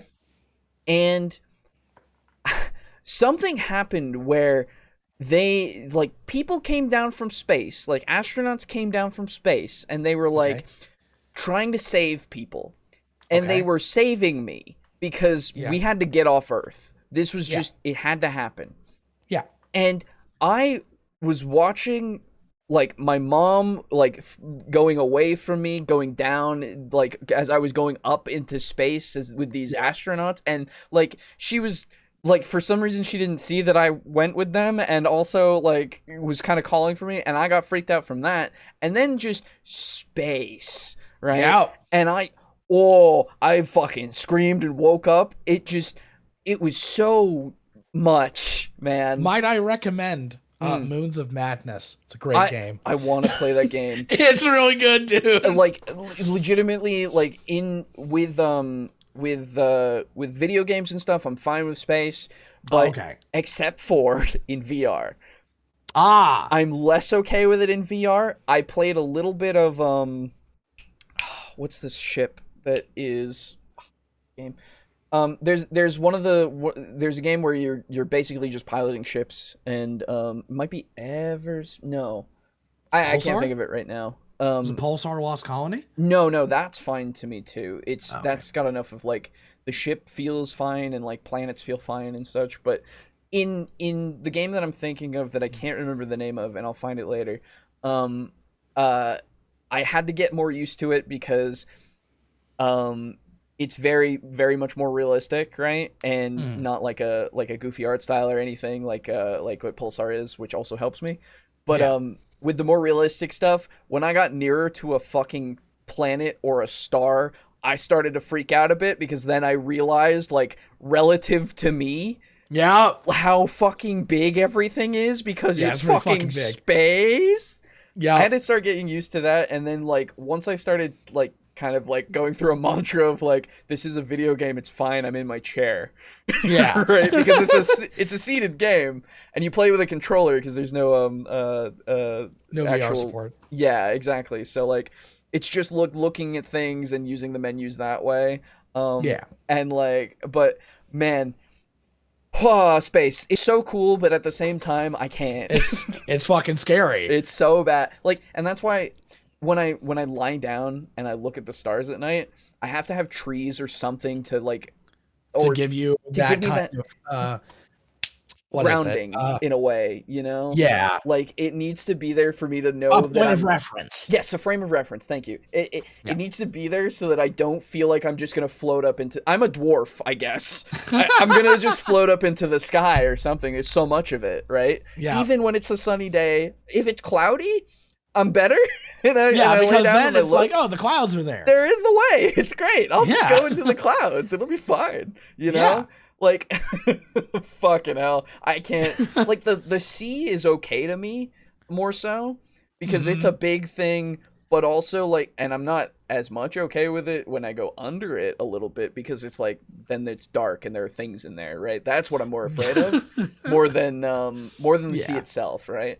But, like, the sky, I can't. That's very interesting. Is there a phobia for that? Probably. I don't know. I wonder what that is, like phobia of space. Probably. Like, that's the thing. Cosmophobia. Probably. I'm calling it. It most likely is. But, like, legitimately, it's just, like, I think it's more just the fact that it makes me feel so very insignificant and small. Right. Yeah. Like, well, we all are. No worries. Right. Oh, I know, but it doesn't give me any comfort. Like, I legitimately still, you're learning a lot about me today, folks. Legitimately still, if I'm near anything that's bigger than me, I start getting a little freaked out. Because what about a lamp post? What about a street light? A street lamp is fine. For some reason, that's fine most of the time. No, I'm talking about, like, things that are like, a horse sometimes can freak me out a little bit when they're bigger than me. A building can freak me out sometimes if it's, like, really big. Like a skyscraper. I've never been around skyscrapers, but I feel like if I go to New York City one day and look up, I will faint. Okay. Something, right? So how do you feel around the majority of the male population? I feel uncomfortable a lot of the time because I'm a short man. Yeah, no. I am a small, weak man, a little plump too, and I can be taken out immediately. We all can. And it brings me no comfort. So is Monster Hunter wish fulfillment for you? Dude, fucking Shadow of the Colossus was wish fulfillment for me as well. Like, you know, it's one of those things where I like those kinds of things and I like doing those kinds of things, but, like, fuck me, you know? Yeah. Like, in real life, I would never be anything. Like, I'm a huge coward. I'm afraid of most things, okay? I'm a bad human being. I'm gonna die out. It's great. Here, give me 1 second. Yeah. This is why I stay in my room and I do a podcast. Like, that's all I can do, everyone. Okay. So since you've told me about one of your, it's less irrational, but just one of your fears, I'll tell you one of my irrational ones. Absolutely. I fucking hate walk-in freezers. Really? Yeah. Every fucking time I'm in a place that has, like, a big freezer that you walk in. Okay. And these are the kinds of ones where you're, like, in a grocery store. Yeah. Or like a fast food place where the shit is kept at, like, 0 degrees. Yeah. I do not like going in them because I have this irrational fear that the door's fucking gonna close and lock and freeze behind me. I can totally understand that, though. I don't know why. Like, it's never gonna happen. No, I know it's never gonna happen. But because I've seen it in media shit and, like, yeah. No, because I know that the shit that, like, the door does not fully contact the wall. Right. There's always like a soft pad. Yeah. For, you know, insulation. Yes. That always keeps it from doing that. Yeah. And that shit's not going to freeze. But fuck. I don't know what it is. Dude, I feel like I'm going to get fucking locked in a freezer and die. Oh, absolutely. Like, I feel that, though. I understand entirely. I could. Yeah, I hate that shit. Dude. Now, I can dive into the fucking ocean all day. Oh, sure, right? Like, I don't know what it is. I can dive into the ocean where fucking Brogan will piss his pants. That's right. Yeah. Just being on a ship. That's right. I want to go into space. I want to see Great Cthulhu. Well, I mean, everybody does, but like, indeed. Jeez. I can't think of many like really, really strong fears that I have. That's good. Other than that. Hey, man, that's at least like something that doesn't need to be worried about, really. And like, you're gonna survive. That's the thing. I, on the other hand, somebody comes near me, I'm like, I gotta go a little bit. You know? I gotta go. I gotta go. Bingo. But like, no, I mean, like, you know, it's one of those things where I will always say, and I will admit 100%, I'm a huge coward about so much. Like, well, I mean, being a coward is smart. It is, but it doesn't make sense a lot of the time. Yeah. Like, I've talked about it before. I'll say it now. I have an irrational fear of frogs. Yes. Like, their fucking eyes. I hate them. I hate them so much. They hop. I'm getting skin crawling just thinking about it a little bit. Yep. Their tongue goes way too fast. Like, there's some of them are poisonous if you touch them and you'll die. Yep. Gross. Hate them. It's fair enough. And there's not really any animal that I'm afraid of. Yeah. Well, wait a minute. I think there is one. Fuck. I'm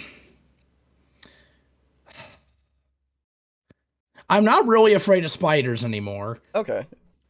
I like spiders. I guess spiders are great. Yeah, I see the usefulness in spiders. Yeah. I'll get rid of it if it's like directly above my bed, but Sure. anywhere else I'm like, yeah, sure. You fucking keep doing the God's work. And that's right. Yeah, that's shit. just practical. I do that too. Yeah. Yeah. You know what does scare me? Parasites. Okay. Yeah. Dude. But I don't think there's anybody that isn't afraid of getting fucking imagine, like elephantiasis or some shit. I was gonna say, like, I'm never gonna go pee in a river, you know? I don't want one. And get like a big fucking piss fish swim up your dick. Exactly. Oh man, I remember. Oh god. Ugh. Anyway. Yeah. Anyway. Diatribes. Yeah. Humans plus space equals yes. Yeah. I agree.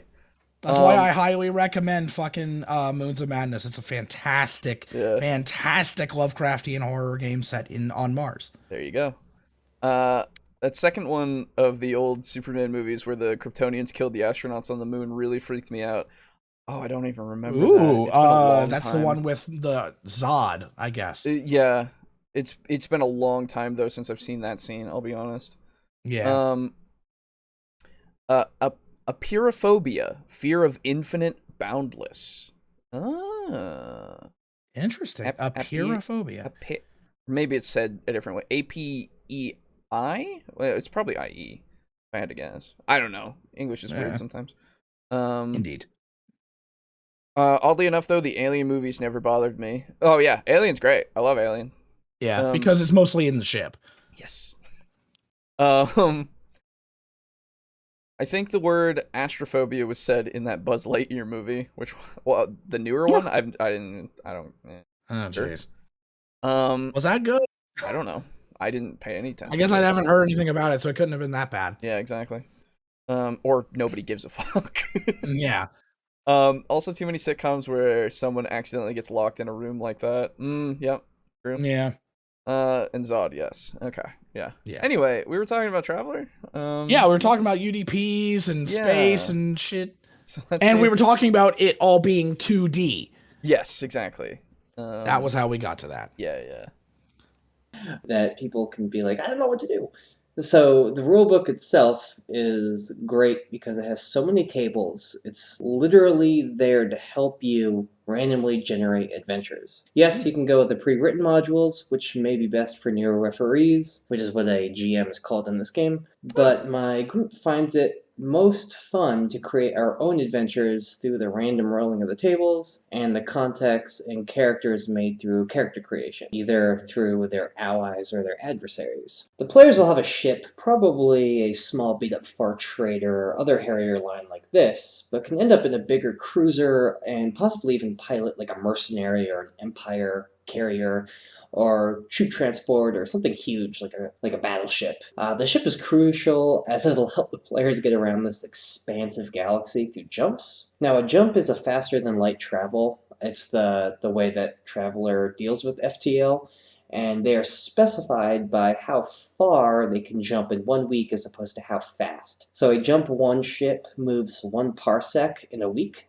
which is really fast because that's 1,227 astronomical units an hour, as opposed to Light's 7.2 AUs an hour.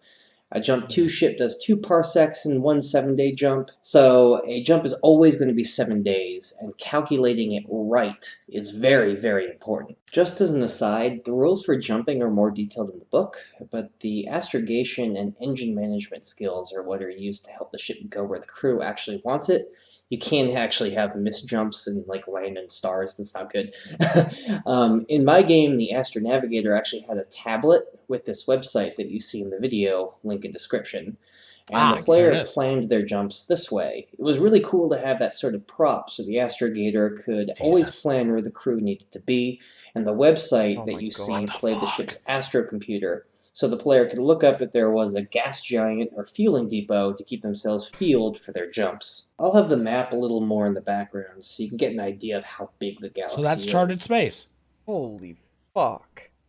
The Hive was a Federation. Lot of scrolling. Yeah. Hive Federation, that's sick. The Aslan Hirat and the Vargar Extents. Jodani Consulate. Oh my god. Yeah. Wow. Yep. That's a lot of content right there. Yes, it is. And every planet in there has its own thing. That's like that dwarfs 40K. Yeah. 40K is like a fucking speck. It's yeah. Oh yeah. I like there's no contest there. Fuck, dude, it's insane. That's wow. And so that's why most people tend to play in like one system. Yeah, that makes sense. It's too big. Yeah. But the fact that it's so big, it means that you could have so many, like, literally you look at a spec, that's an adventure right there, right? Yeah. Like you look at a spec, that's a solar system. Exactly, right? Like that's not just an adventure. That's like 10 years, right? Of games, right? Yeah. Like, and you might not even finish that fucking sector, right? Or and you can't. You can't finish this in like the sense of like going literally everywhere, and that's great. Yeah. I love that. It's like No Man's Sky. Yeah. Where there's like fucking 10 to the fucking 54 bullshit star systems. Too many. Yeah. Yeah. That's an incomprehensible sum. Exactly. It's fucking awesome, dude. That's so wow. Man. And hey, you know what? Yeah. If you look up in the kind of the middle upper right, you can see the worlds where D&D takes place. I see them. Yeah. That's crazy.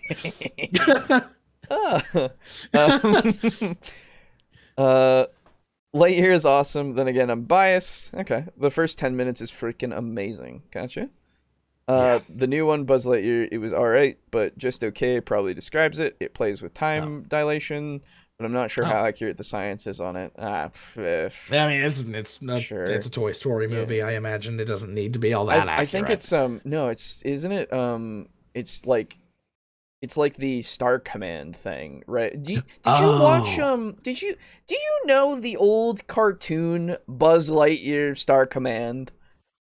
That was a thing? That? Okay. That was a thing. Yeah. Oh my god, I didn't know that. Yeah, where I thought Buzz Lightyear was just a thing that Pixar invented. Yeah, oh, he was. And then they turned it into a Disney Channel show for a while.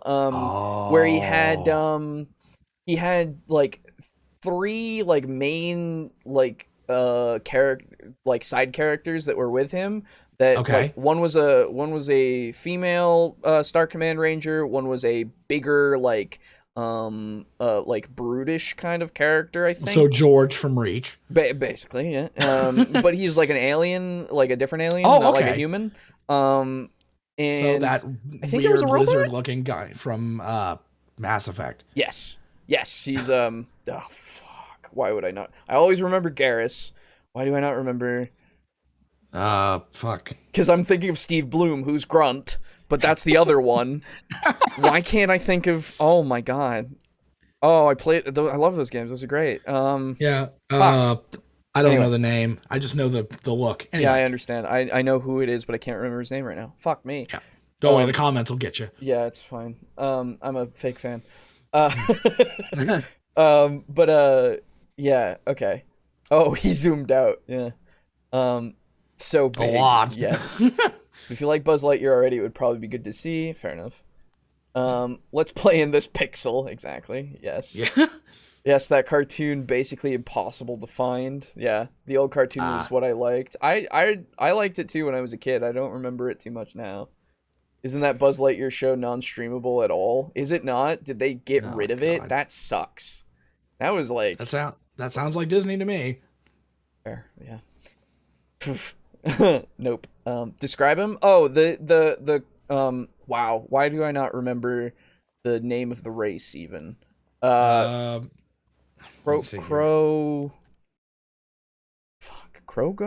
Krogans. Yeah, Krogan. Yeah. Krogans. Yeah. He's your main Krogan guy from the first game into all 3 of them. He's the guy. Fuck. Rex. Thank you. Why? How could I not remember Rex? I'm pretty sure you're right. Rex. I'm pretty sure. Yeah. Anyway, Pixar really wants you to forget it ever existed for whatever reason. I thought it was fine. I don't remember it being bad. It was just a standard Saturday morning cartoon show, you know? It's just space with Buzz Lightyear and like friends, right? And it had nothing to do with, it was literally like, it felt to me like the TV show that they made the toy for, you know? Like that was the whole point of it, right? Of it being like what Andy would have watched to be like, Buzz Lightyear, you know?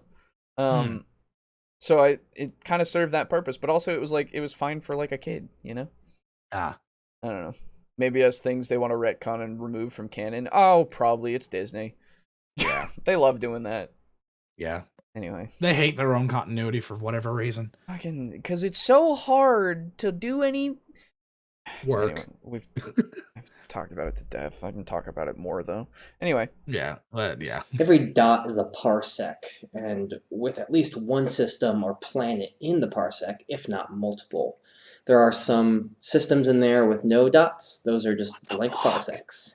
Hopefully you have enough gas. Anyway, now it is best to say that this is a skill-based game, not a level-based game. It's fairly easy to die in this game if you're not careful, but all the skills are there to help keep you alive. In our dice system video, we discussed the ups and downs of this kind of game, and Matt and I both enjoy them. However, they can be harder if you don't prepare. This game uses 2d6 for everything, even tables with d66 calculations. A success is an 8 on 2d6, which is easy if you have a 1 or a 2 in the skill. Having a 0 means you have some familiarity with the skill, and zeros can actually be heroes in this game. If you have a 0, you are at least competent. Now let's take a look at this sample character from the book. Again, I'm sorry for the quality. He has a 0 in Gunner Artillery, so he gets 2d6 plus whatever modifier the referee calls for. If he had that blank, he'd be rolling at a -3. So oh, holy fuck. Okay. Yes. Gotcha. So if you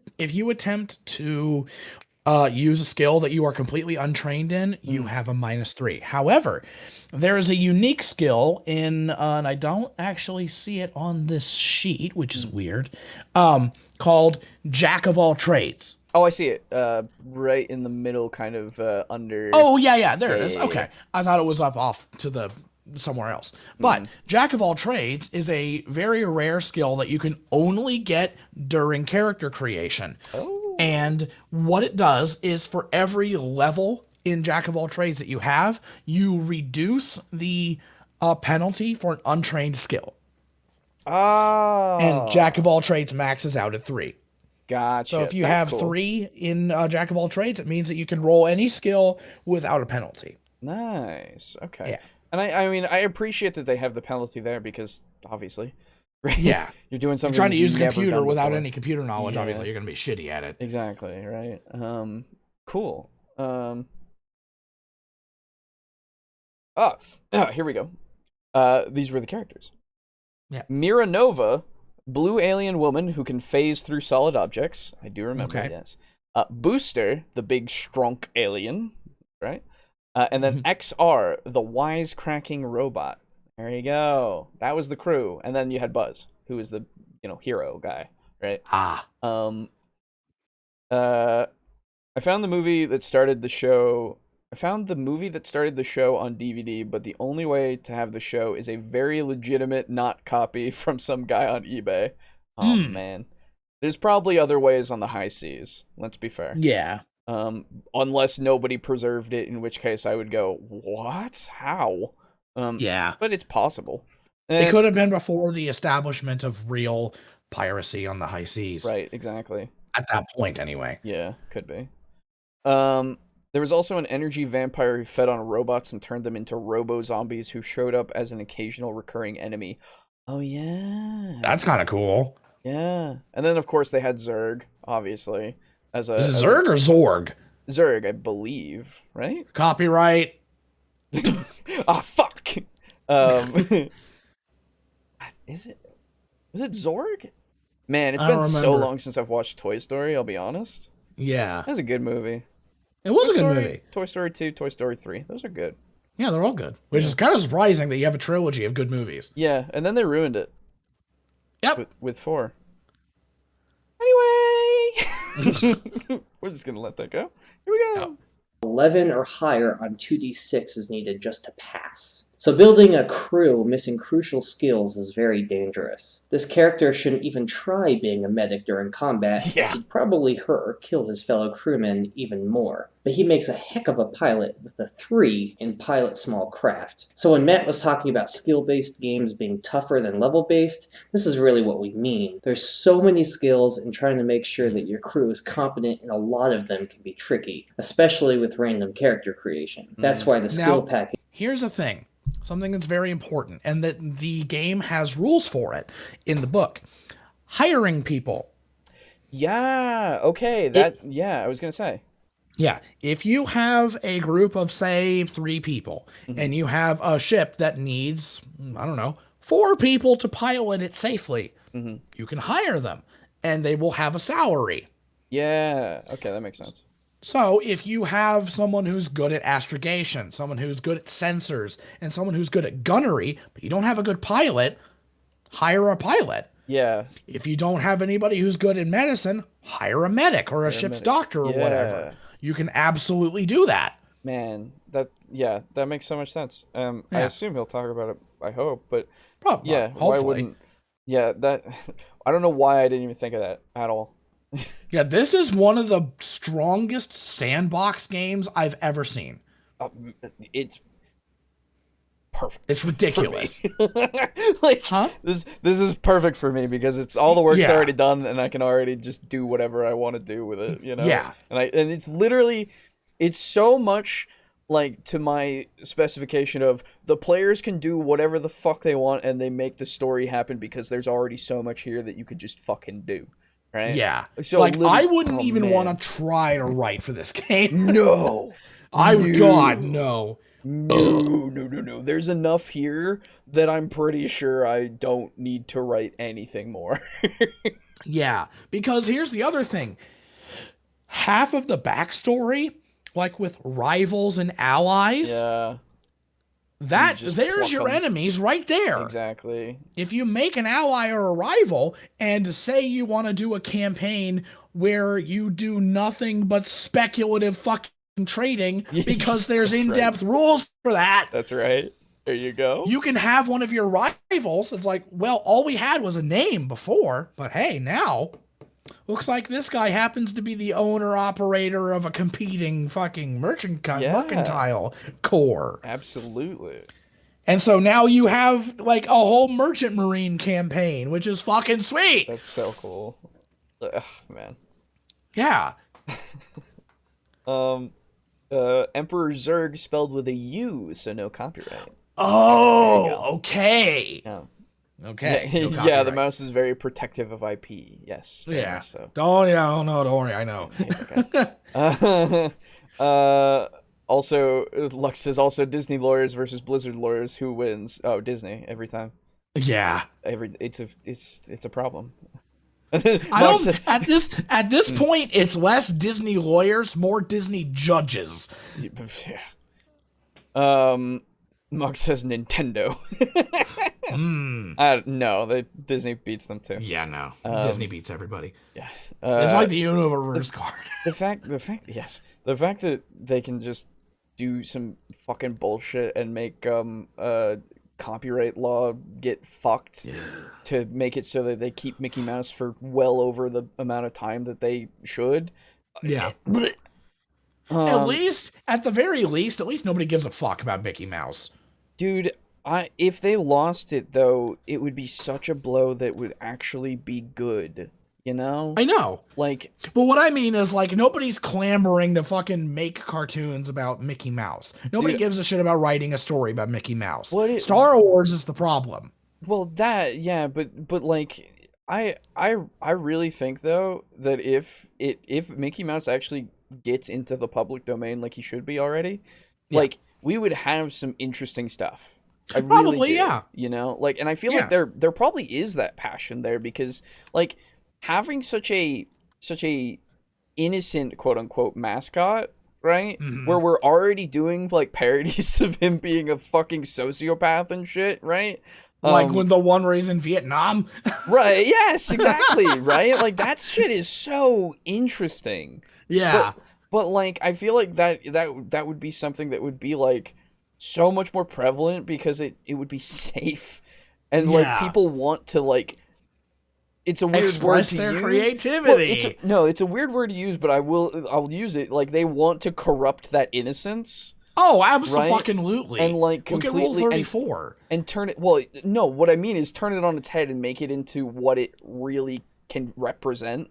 Oh, which is okay, fair enough. Past that naive, innocent kind of character that they've made forever, and make it into the greedy fucking corporate entity that it has become. You know? And like other things like that. Anyway, there's a whole. I want to like, and like bringing a bunch of old art and stuff like that are just there that you can just like see and use and have be preserved in such a way that isn't gated behind this fucking stupid Disney vault or whatever, you know? Yeah. Like, I think if I had a time machine, there are two people that I would put down, Hitler and Disney.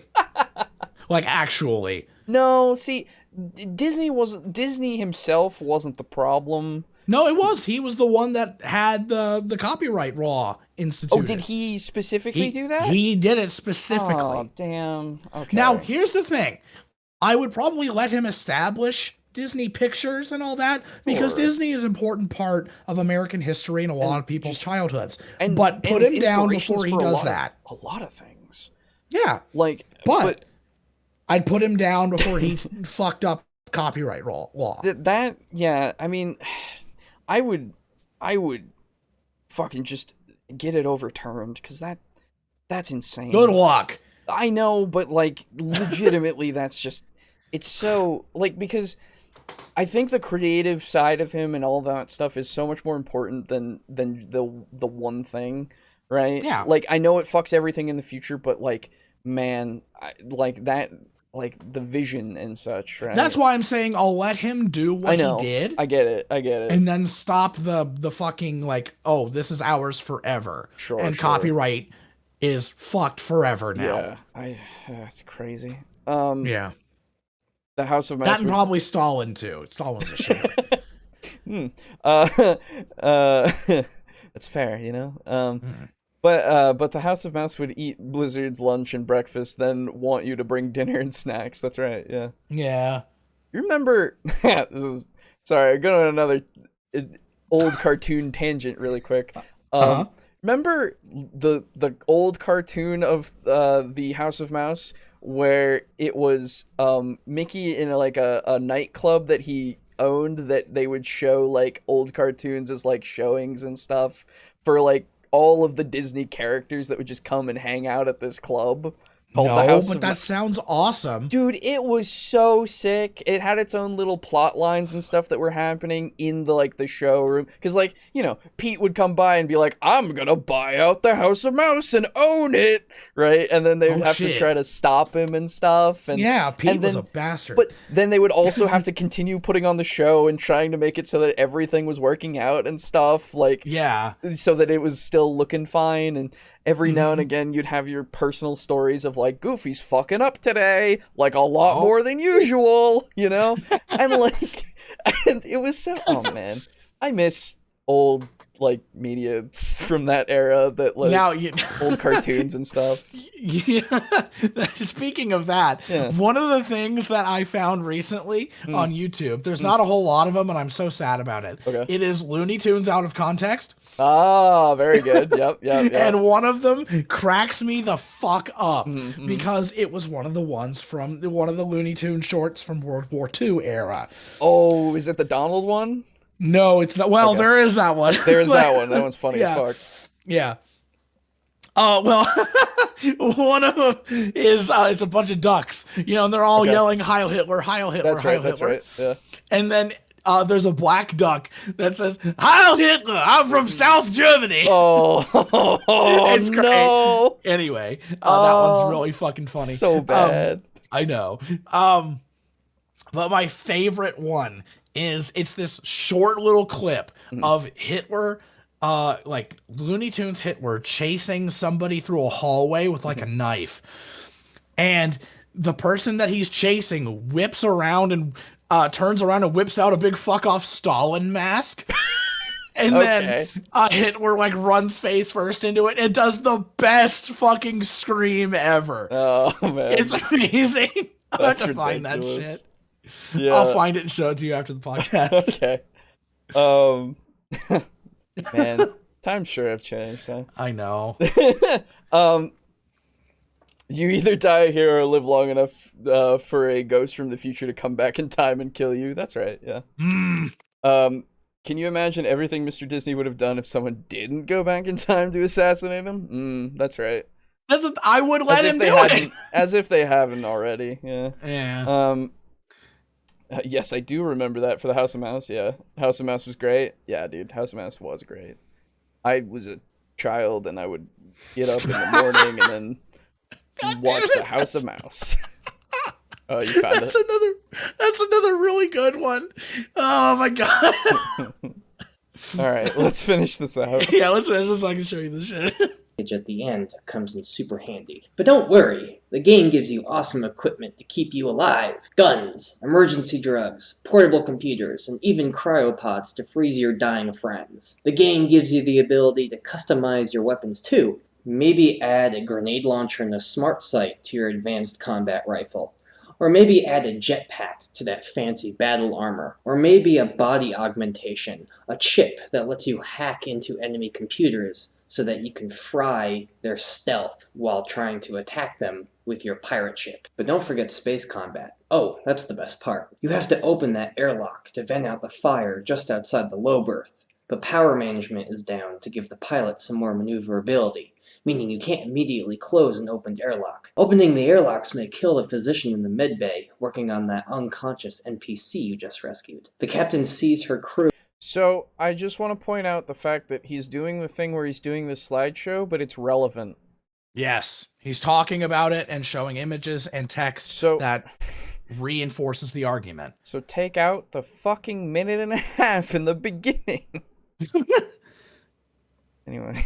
Was doing the best they can, and she dashes to the medbay to put out the fire, while the astrogator is trying to calculate a jump out of the combat. The captain runs down the hallways, lights flicker, and the alarms are blaring in her ears. She runs frantically by the ship's second engineer, who is tangled in wires that are sparking from conduits that blew due to the trailing ship's last rocket attacks.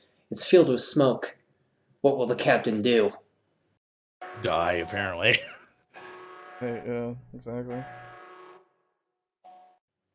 This actually happened to my crew, beat for beat. This is the fun that you can have while managing a spacecraft in vacuum while being attacked by ships. It's everything I want in a space combat, and it really makes me happy. So this is just a quick overview of what Traveler is. It's not an official review, it's just here to get your curiosity piqued. There's tons of Traveler resources on DriveThruRPG, and you can use our link in the description to help support us. No extra cost to you. Again, this video is just to get you excited for the Traveler universe and explore the cool concepts the game gives you the freedom to do. Let us know in the comments if you want to give the game a try, or if it's not something that you really care about. Either way, stay safe, stay home, and as always, game on. Nice. Yeah. Overall, it's good for a brief little thing of like, hey, this is what Traveler is, easily enough. Yeah. And then it was elevated by the added context that Boo was able to give. I would say. Fuck me. Well, I mean, legitimately. No. I watched the video. I almost burst out laughing. Yeah. So. Yeah, that's Game On. I believe we may have covered Game On before. I feel it seems somewhat familiar. Remember. Seems familiar. Yeah. So go and check out Game On if you haven't, and see what else they got, and form your own opinions and shit. But good video. Yeah. Good video on a fantastic system. Yes. Yeah. I hope to play one day. Fucking, it's so much. Yeah. So much, and that's crazy. Mm-hmm. Okay. Well, let's go move on to comments. We got a few, and then we'll get the fuck out of here, and so will you. Yes. So let me move over to there. All right. So first one on last episode is from Timothy Martin. Says, "What's up, dudes? Another great video. The Wolfman in the first video was a little salty, to be sure. Still don't understand 100% why 4E is so hated after everything I've seen about 4E. It sounds fine, exactly. But of course I like D&D in general, so oh well, I guess. Makes me wonder how 1E is looked upon nowadays. Maybe a future topic for the show, perhaps. Anyways, hope Boo feels better soon." I do. Thank you. Yeah. So 1E is probably looked at 100 times more favorably because of OSR, right? Yeah, like, that's the thing.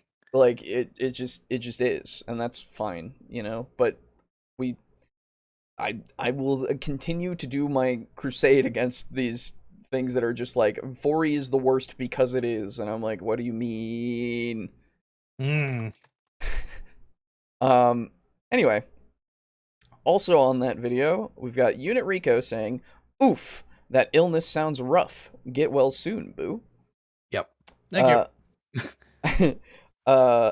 I actually studied Latin in high school for 5 years, and sure, it's not really used as a spoken or written language, but I'm still planning on learning Spanish one day, and I think these years of Latin will be a pretty good help as they are related. Yeah. I guess the same goes for TTRPGs. The idea that a newer version of a game completely invalidates the older one is just weird. TTRPG or any other type of game. Exactly. Like, it doesn't make any fucking sense, and I don't know why the fuck he brought it up. Yeah. Unless it's Mass Effect Andromeda. Apparently. Well, that one just sucks. Yeah. Oh, I know. But I just, I never even played it. I played it for a little bit and I just got so fucking bored. Yeah. Also getting mad at the number of options? Really? I don't. Anyway, Dude, it legitimately in that video, fucking hell. The guy starts going into like this program and he's like, man, it's great, this character creator. And I'm like, I'm pretty sure this is a third-party program, but okay.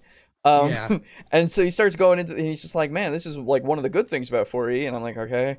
And he's like, but then you start looking through all this. And I'm like, what are we doing? Oh no. Yeah. Options. Exactly. It's that it's either something has too few or too many, and I don't get it, right? Like it's either too many is enough or it is too much. And that's anyway.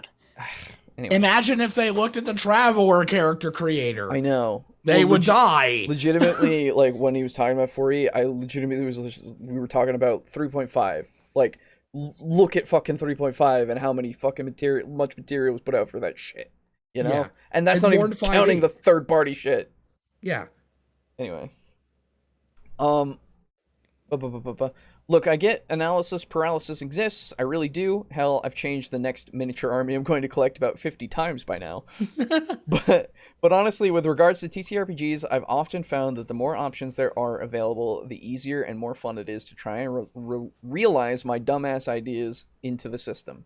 Yes. Spells, feats, equipment, backgrounds, races, classes, I don't care. Just give people more tools to dick around with.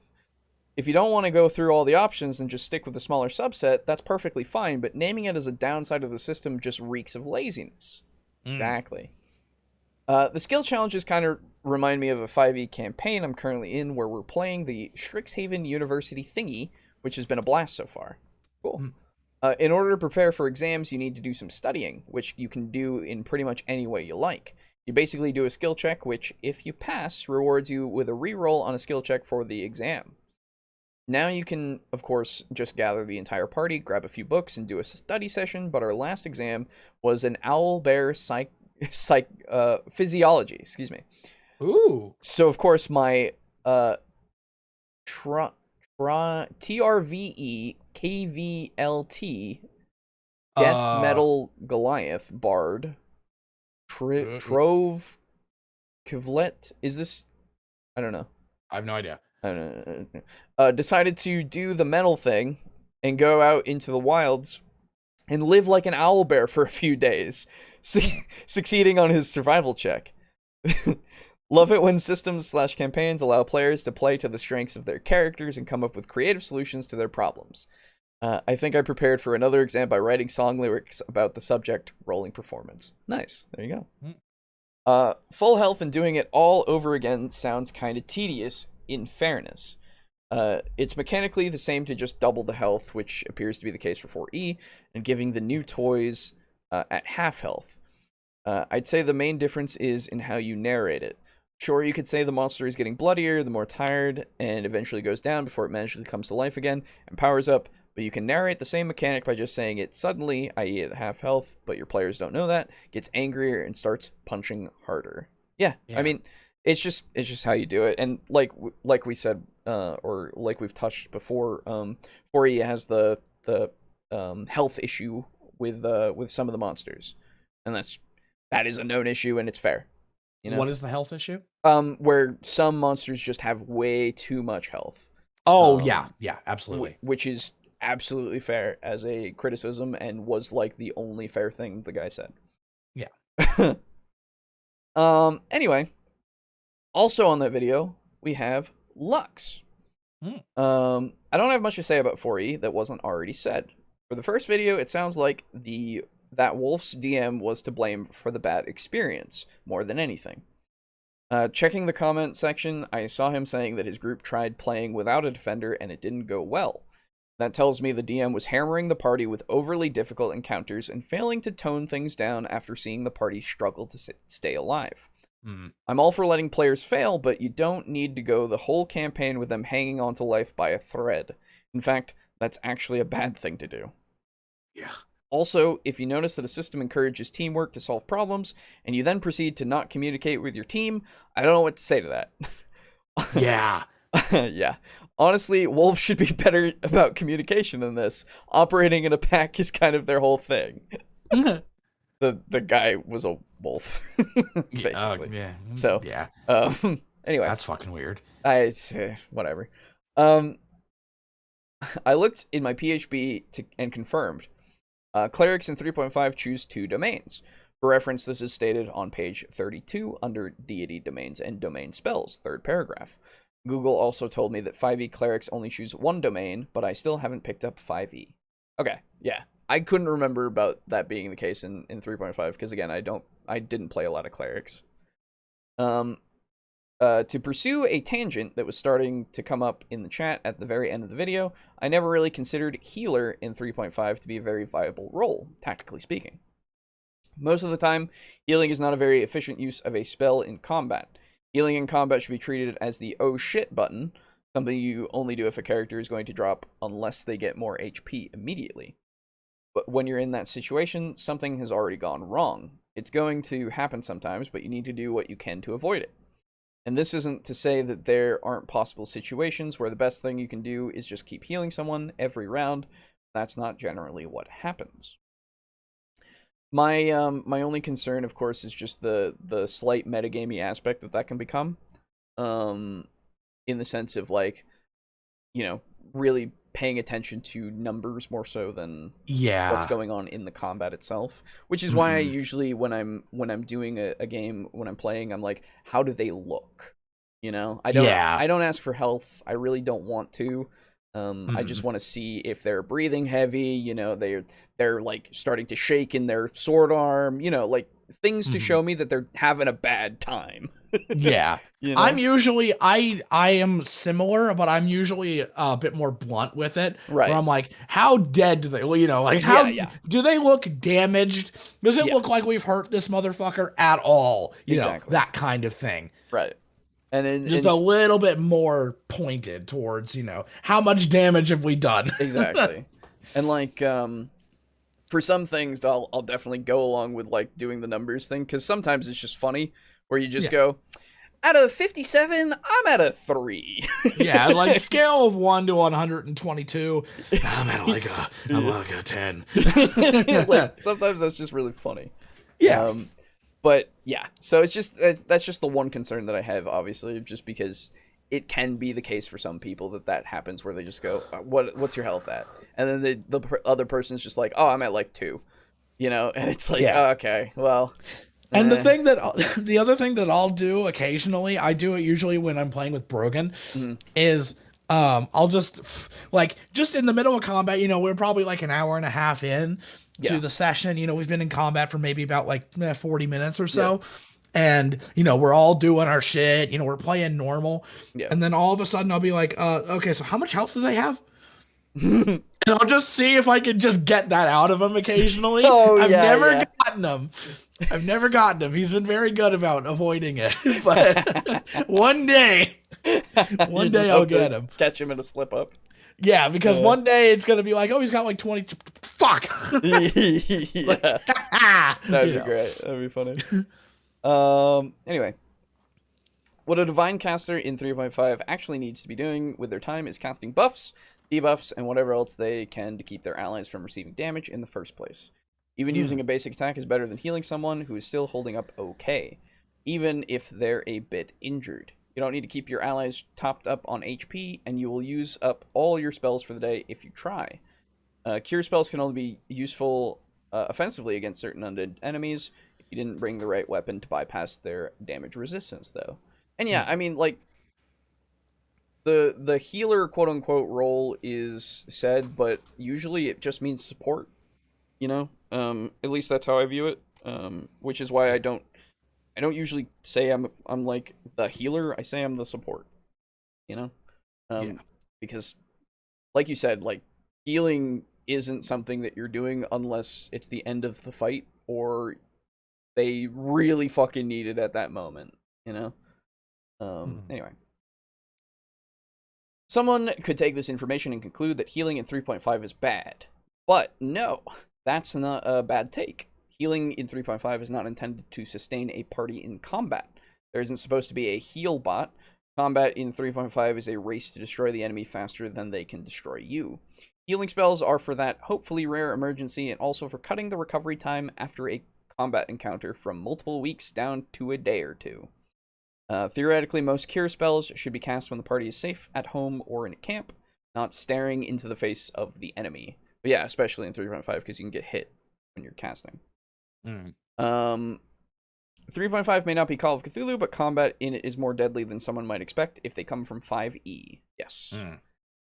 That said, a Wand of Cure Light Wounds is usually a good investment if you're expecting multiple combat encounters in a single day.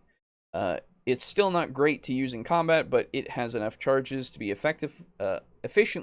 used efficiently for topping up your allies' HP in between fights. I'm mentioning Cure Light Wounds specifically here because they give you the best rate of healing per gold piece spent, more than potions of Cure Light Wounds as well. Wands of the more powerful cure spells go up in price drastically. You are right about that. Overall, though, if someone is doing a heal bot routine in 3.5, I can only imagine that they're either not experienced, maybe have come into tabletop from video games, or they just specifically decided that they wanted to play their character that way, I was going to say. I don't know how someone with experience could see it as an optimal strategy. And that's enough said on that. I will now post this meandering statement on healing in D&D 3.5 under this video about 4E. I'm not even sure that I had a point here, but this is the comment I spent the morning writing, so here it is. There you go. Yeah, I mean, overall, it depends on the tone. It depends on, like, what you're doing with, like, realism and how much you're homebrewing the campaign for 3.5, but I mean, overall, if we are talking about optimal stuff, you're right, absolutely. But you know, it just depends on many factors, right? Anyway, that is all of the comments. So thank you to all of you. Yes. I'd like to play 1E for historical interest at some point. Yeah, I mean, it's hard. Watch out for snakes. Exactly.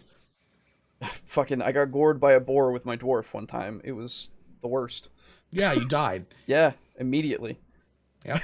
First session. And what was funny is that when we played, we rolled even to get even more into like the spirit of it being 1E. We rolled all our stats 3d6, no rerolls in order. In order. Yep. And I was playing a rogue, and I actually wound up with an 18 dex. That's right. I do remember which was that. crazy. In RP terms, you can heal as much as you think the character would, but tactically healing too much isn't optimal. Yeah. Yeah. You're right. Anyway, so that'll do it for us for tonight. Yes. There are, of course, the other systems, as I mentioned before, that we can cover at some other point and learn about, but that will be a future episode, probably. Yeah. And maybe we'll have Aiden along again. And perhaps, most likely, we'll have Aiden along. We'll see. And other than that, of course, thank you again to our lovely patrons, that being Draco Kraken, Mog Zero, Rick, aka Unit Rico, Slazer, Steely, Drake Cross, Chris, Doom Priest Lux, Frozen Spaghetti, and Kill Chrono. Appreciate you all. And of course, thank you to all the new subscribers that have been coming in as of recently. And all of the likes and stuff that have been put on the videos. Hope you've been enjoying all the shit. We're gonna keep making it for as long as we're not dead or whatever. You know, whatever. Unless we get completely destroyed by YouTube or something, because it's totally possible anyone could die any moment on YouTube. Indeed. It's like Game of Thrones. It is absolutely, yes. With significantly more dicks. It's like Game of Thrones before they started writing everybody to be completely okay in every. You reminded me. Yeah, I did. God, season 8. Anyway. Bye. Yeah, we're gonna go. We'll see you.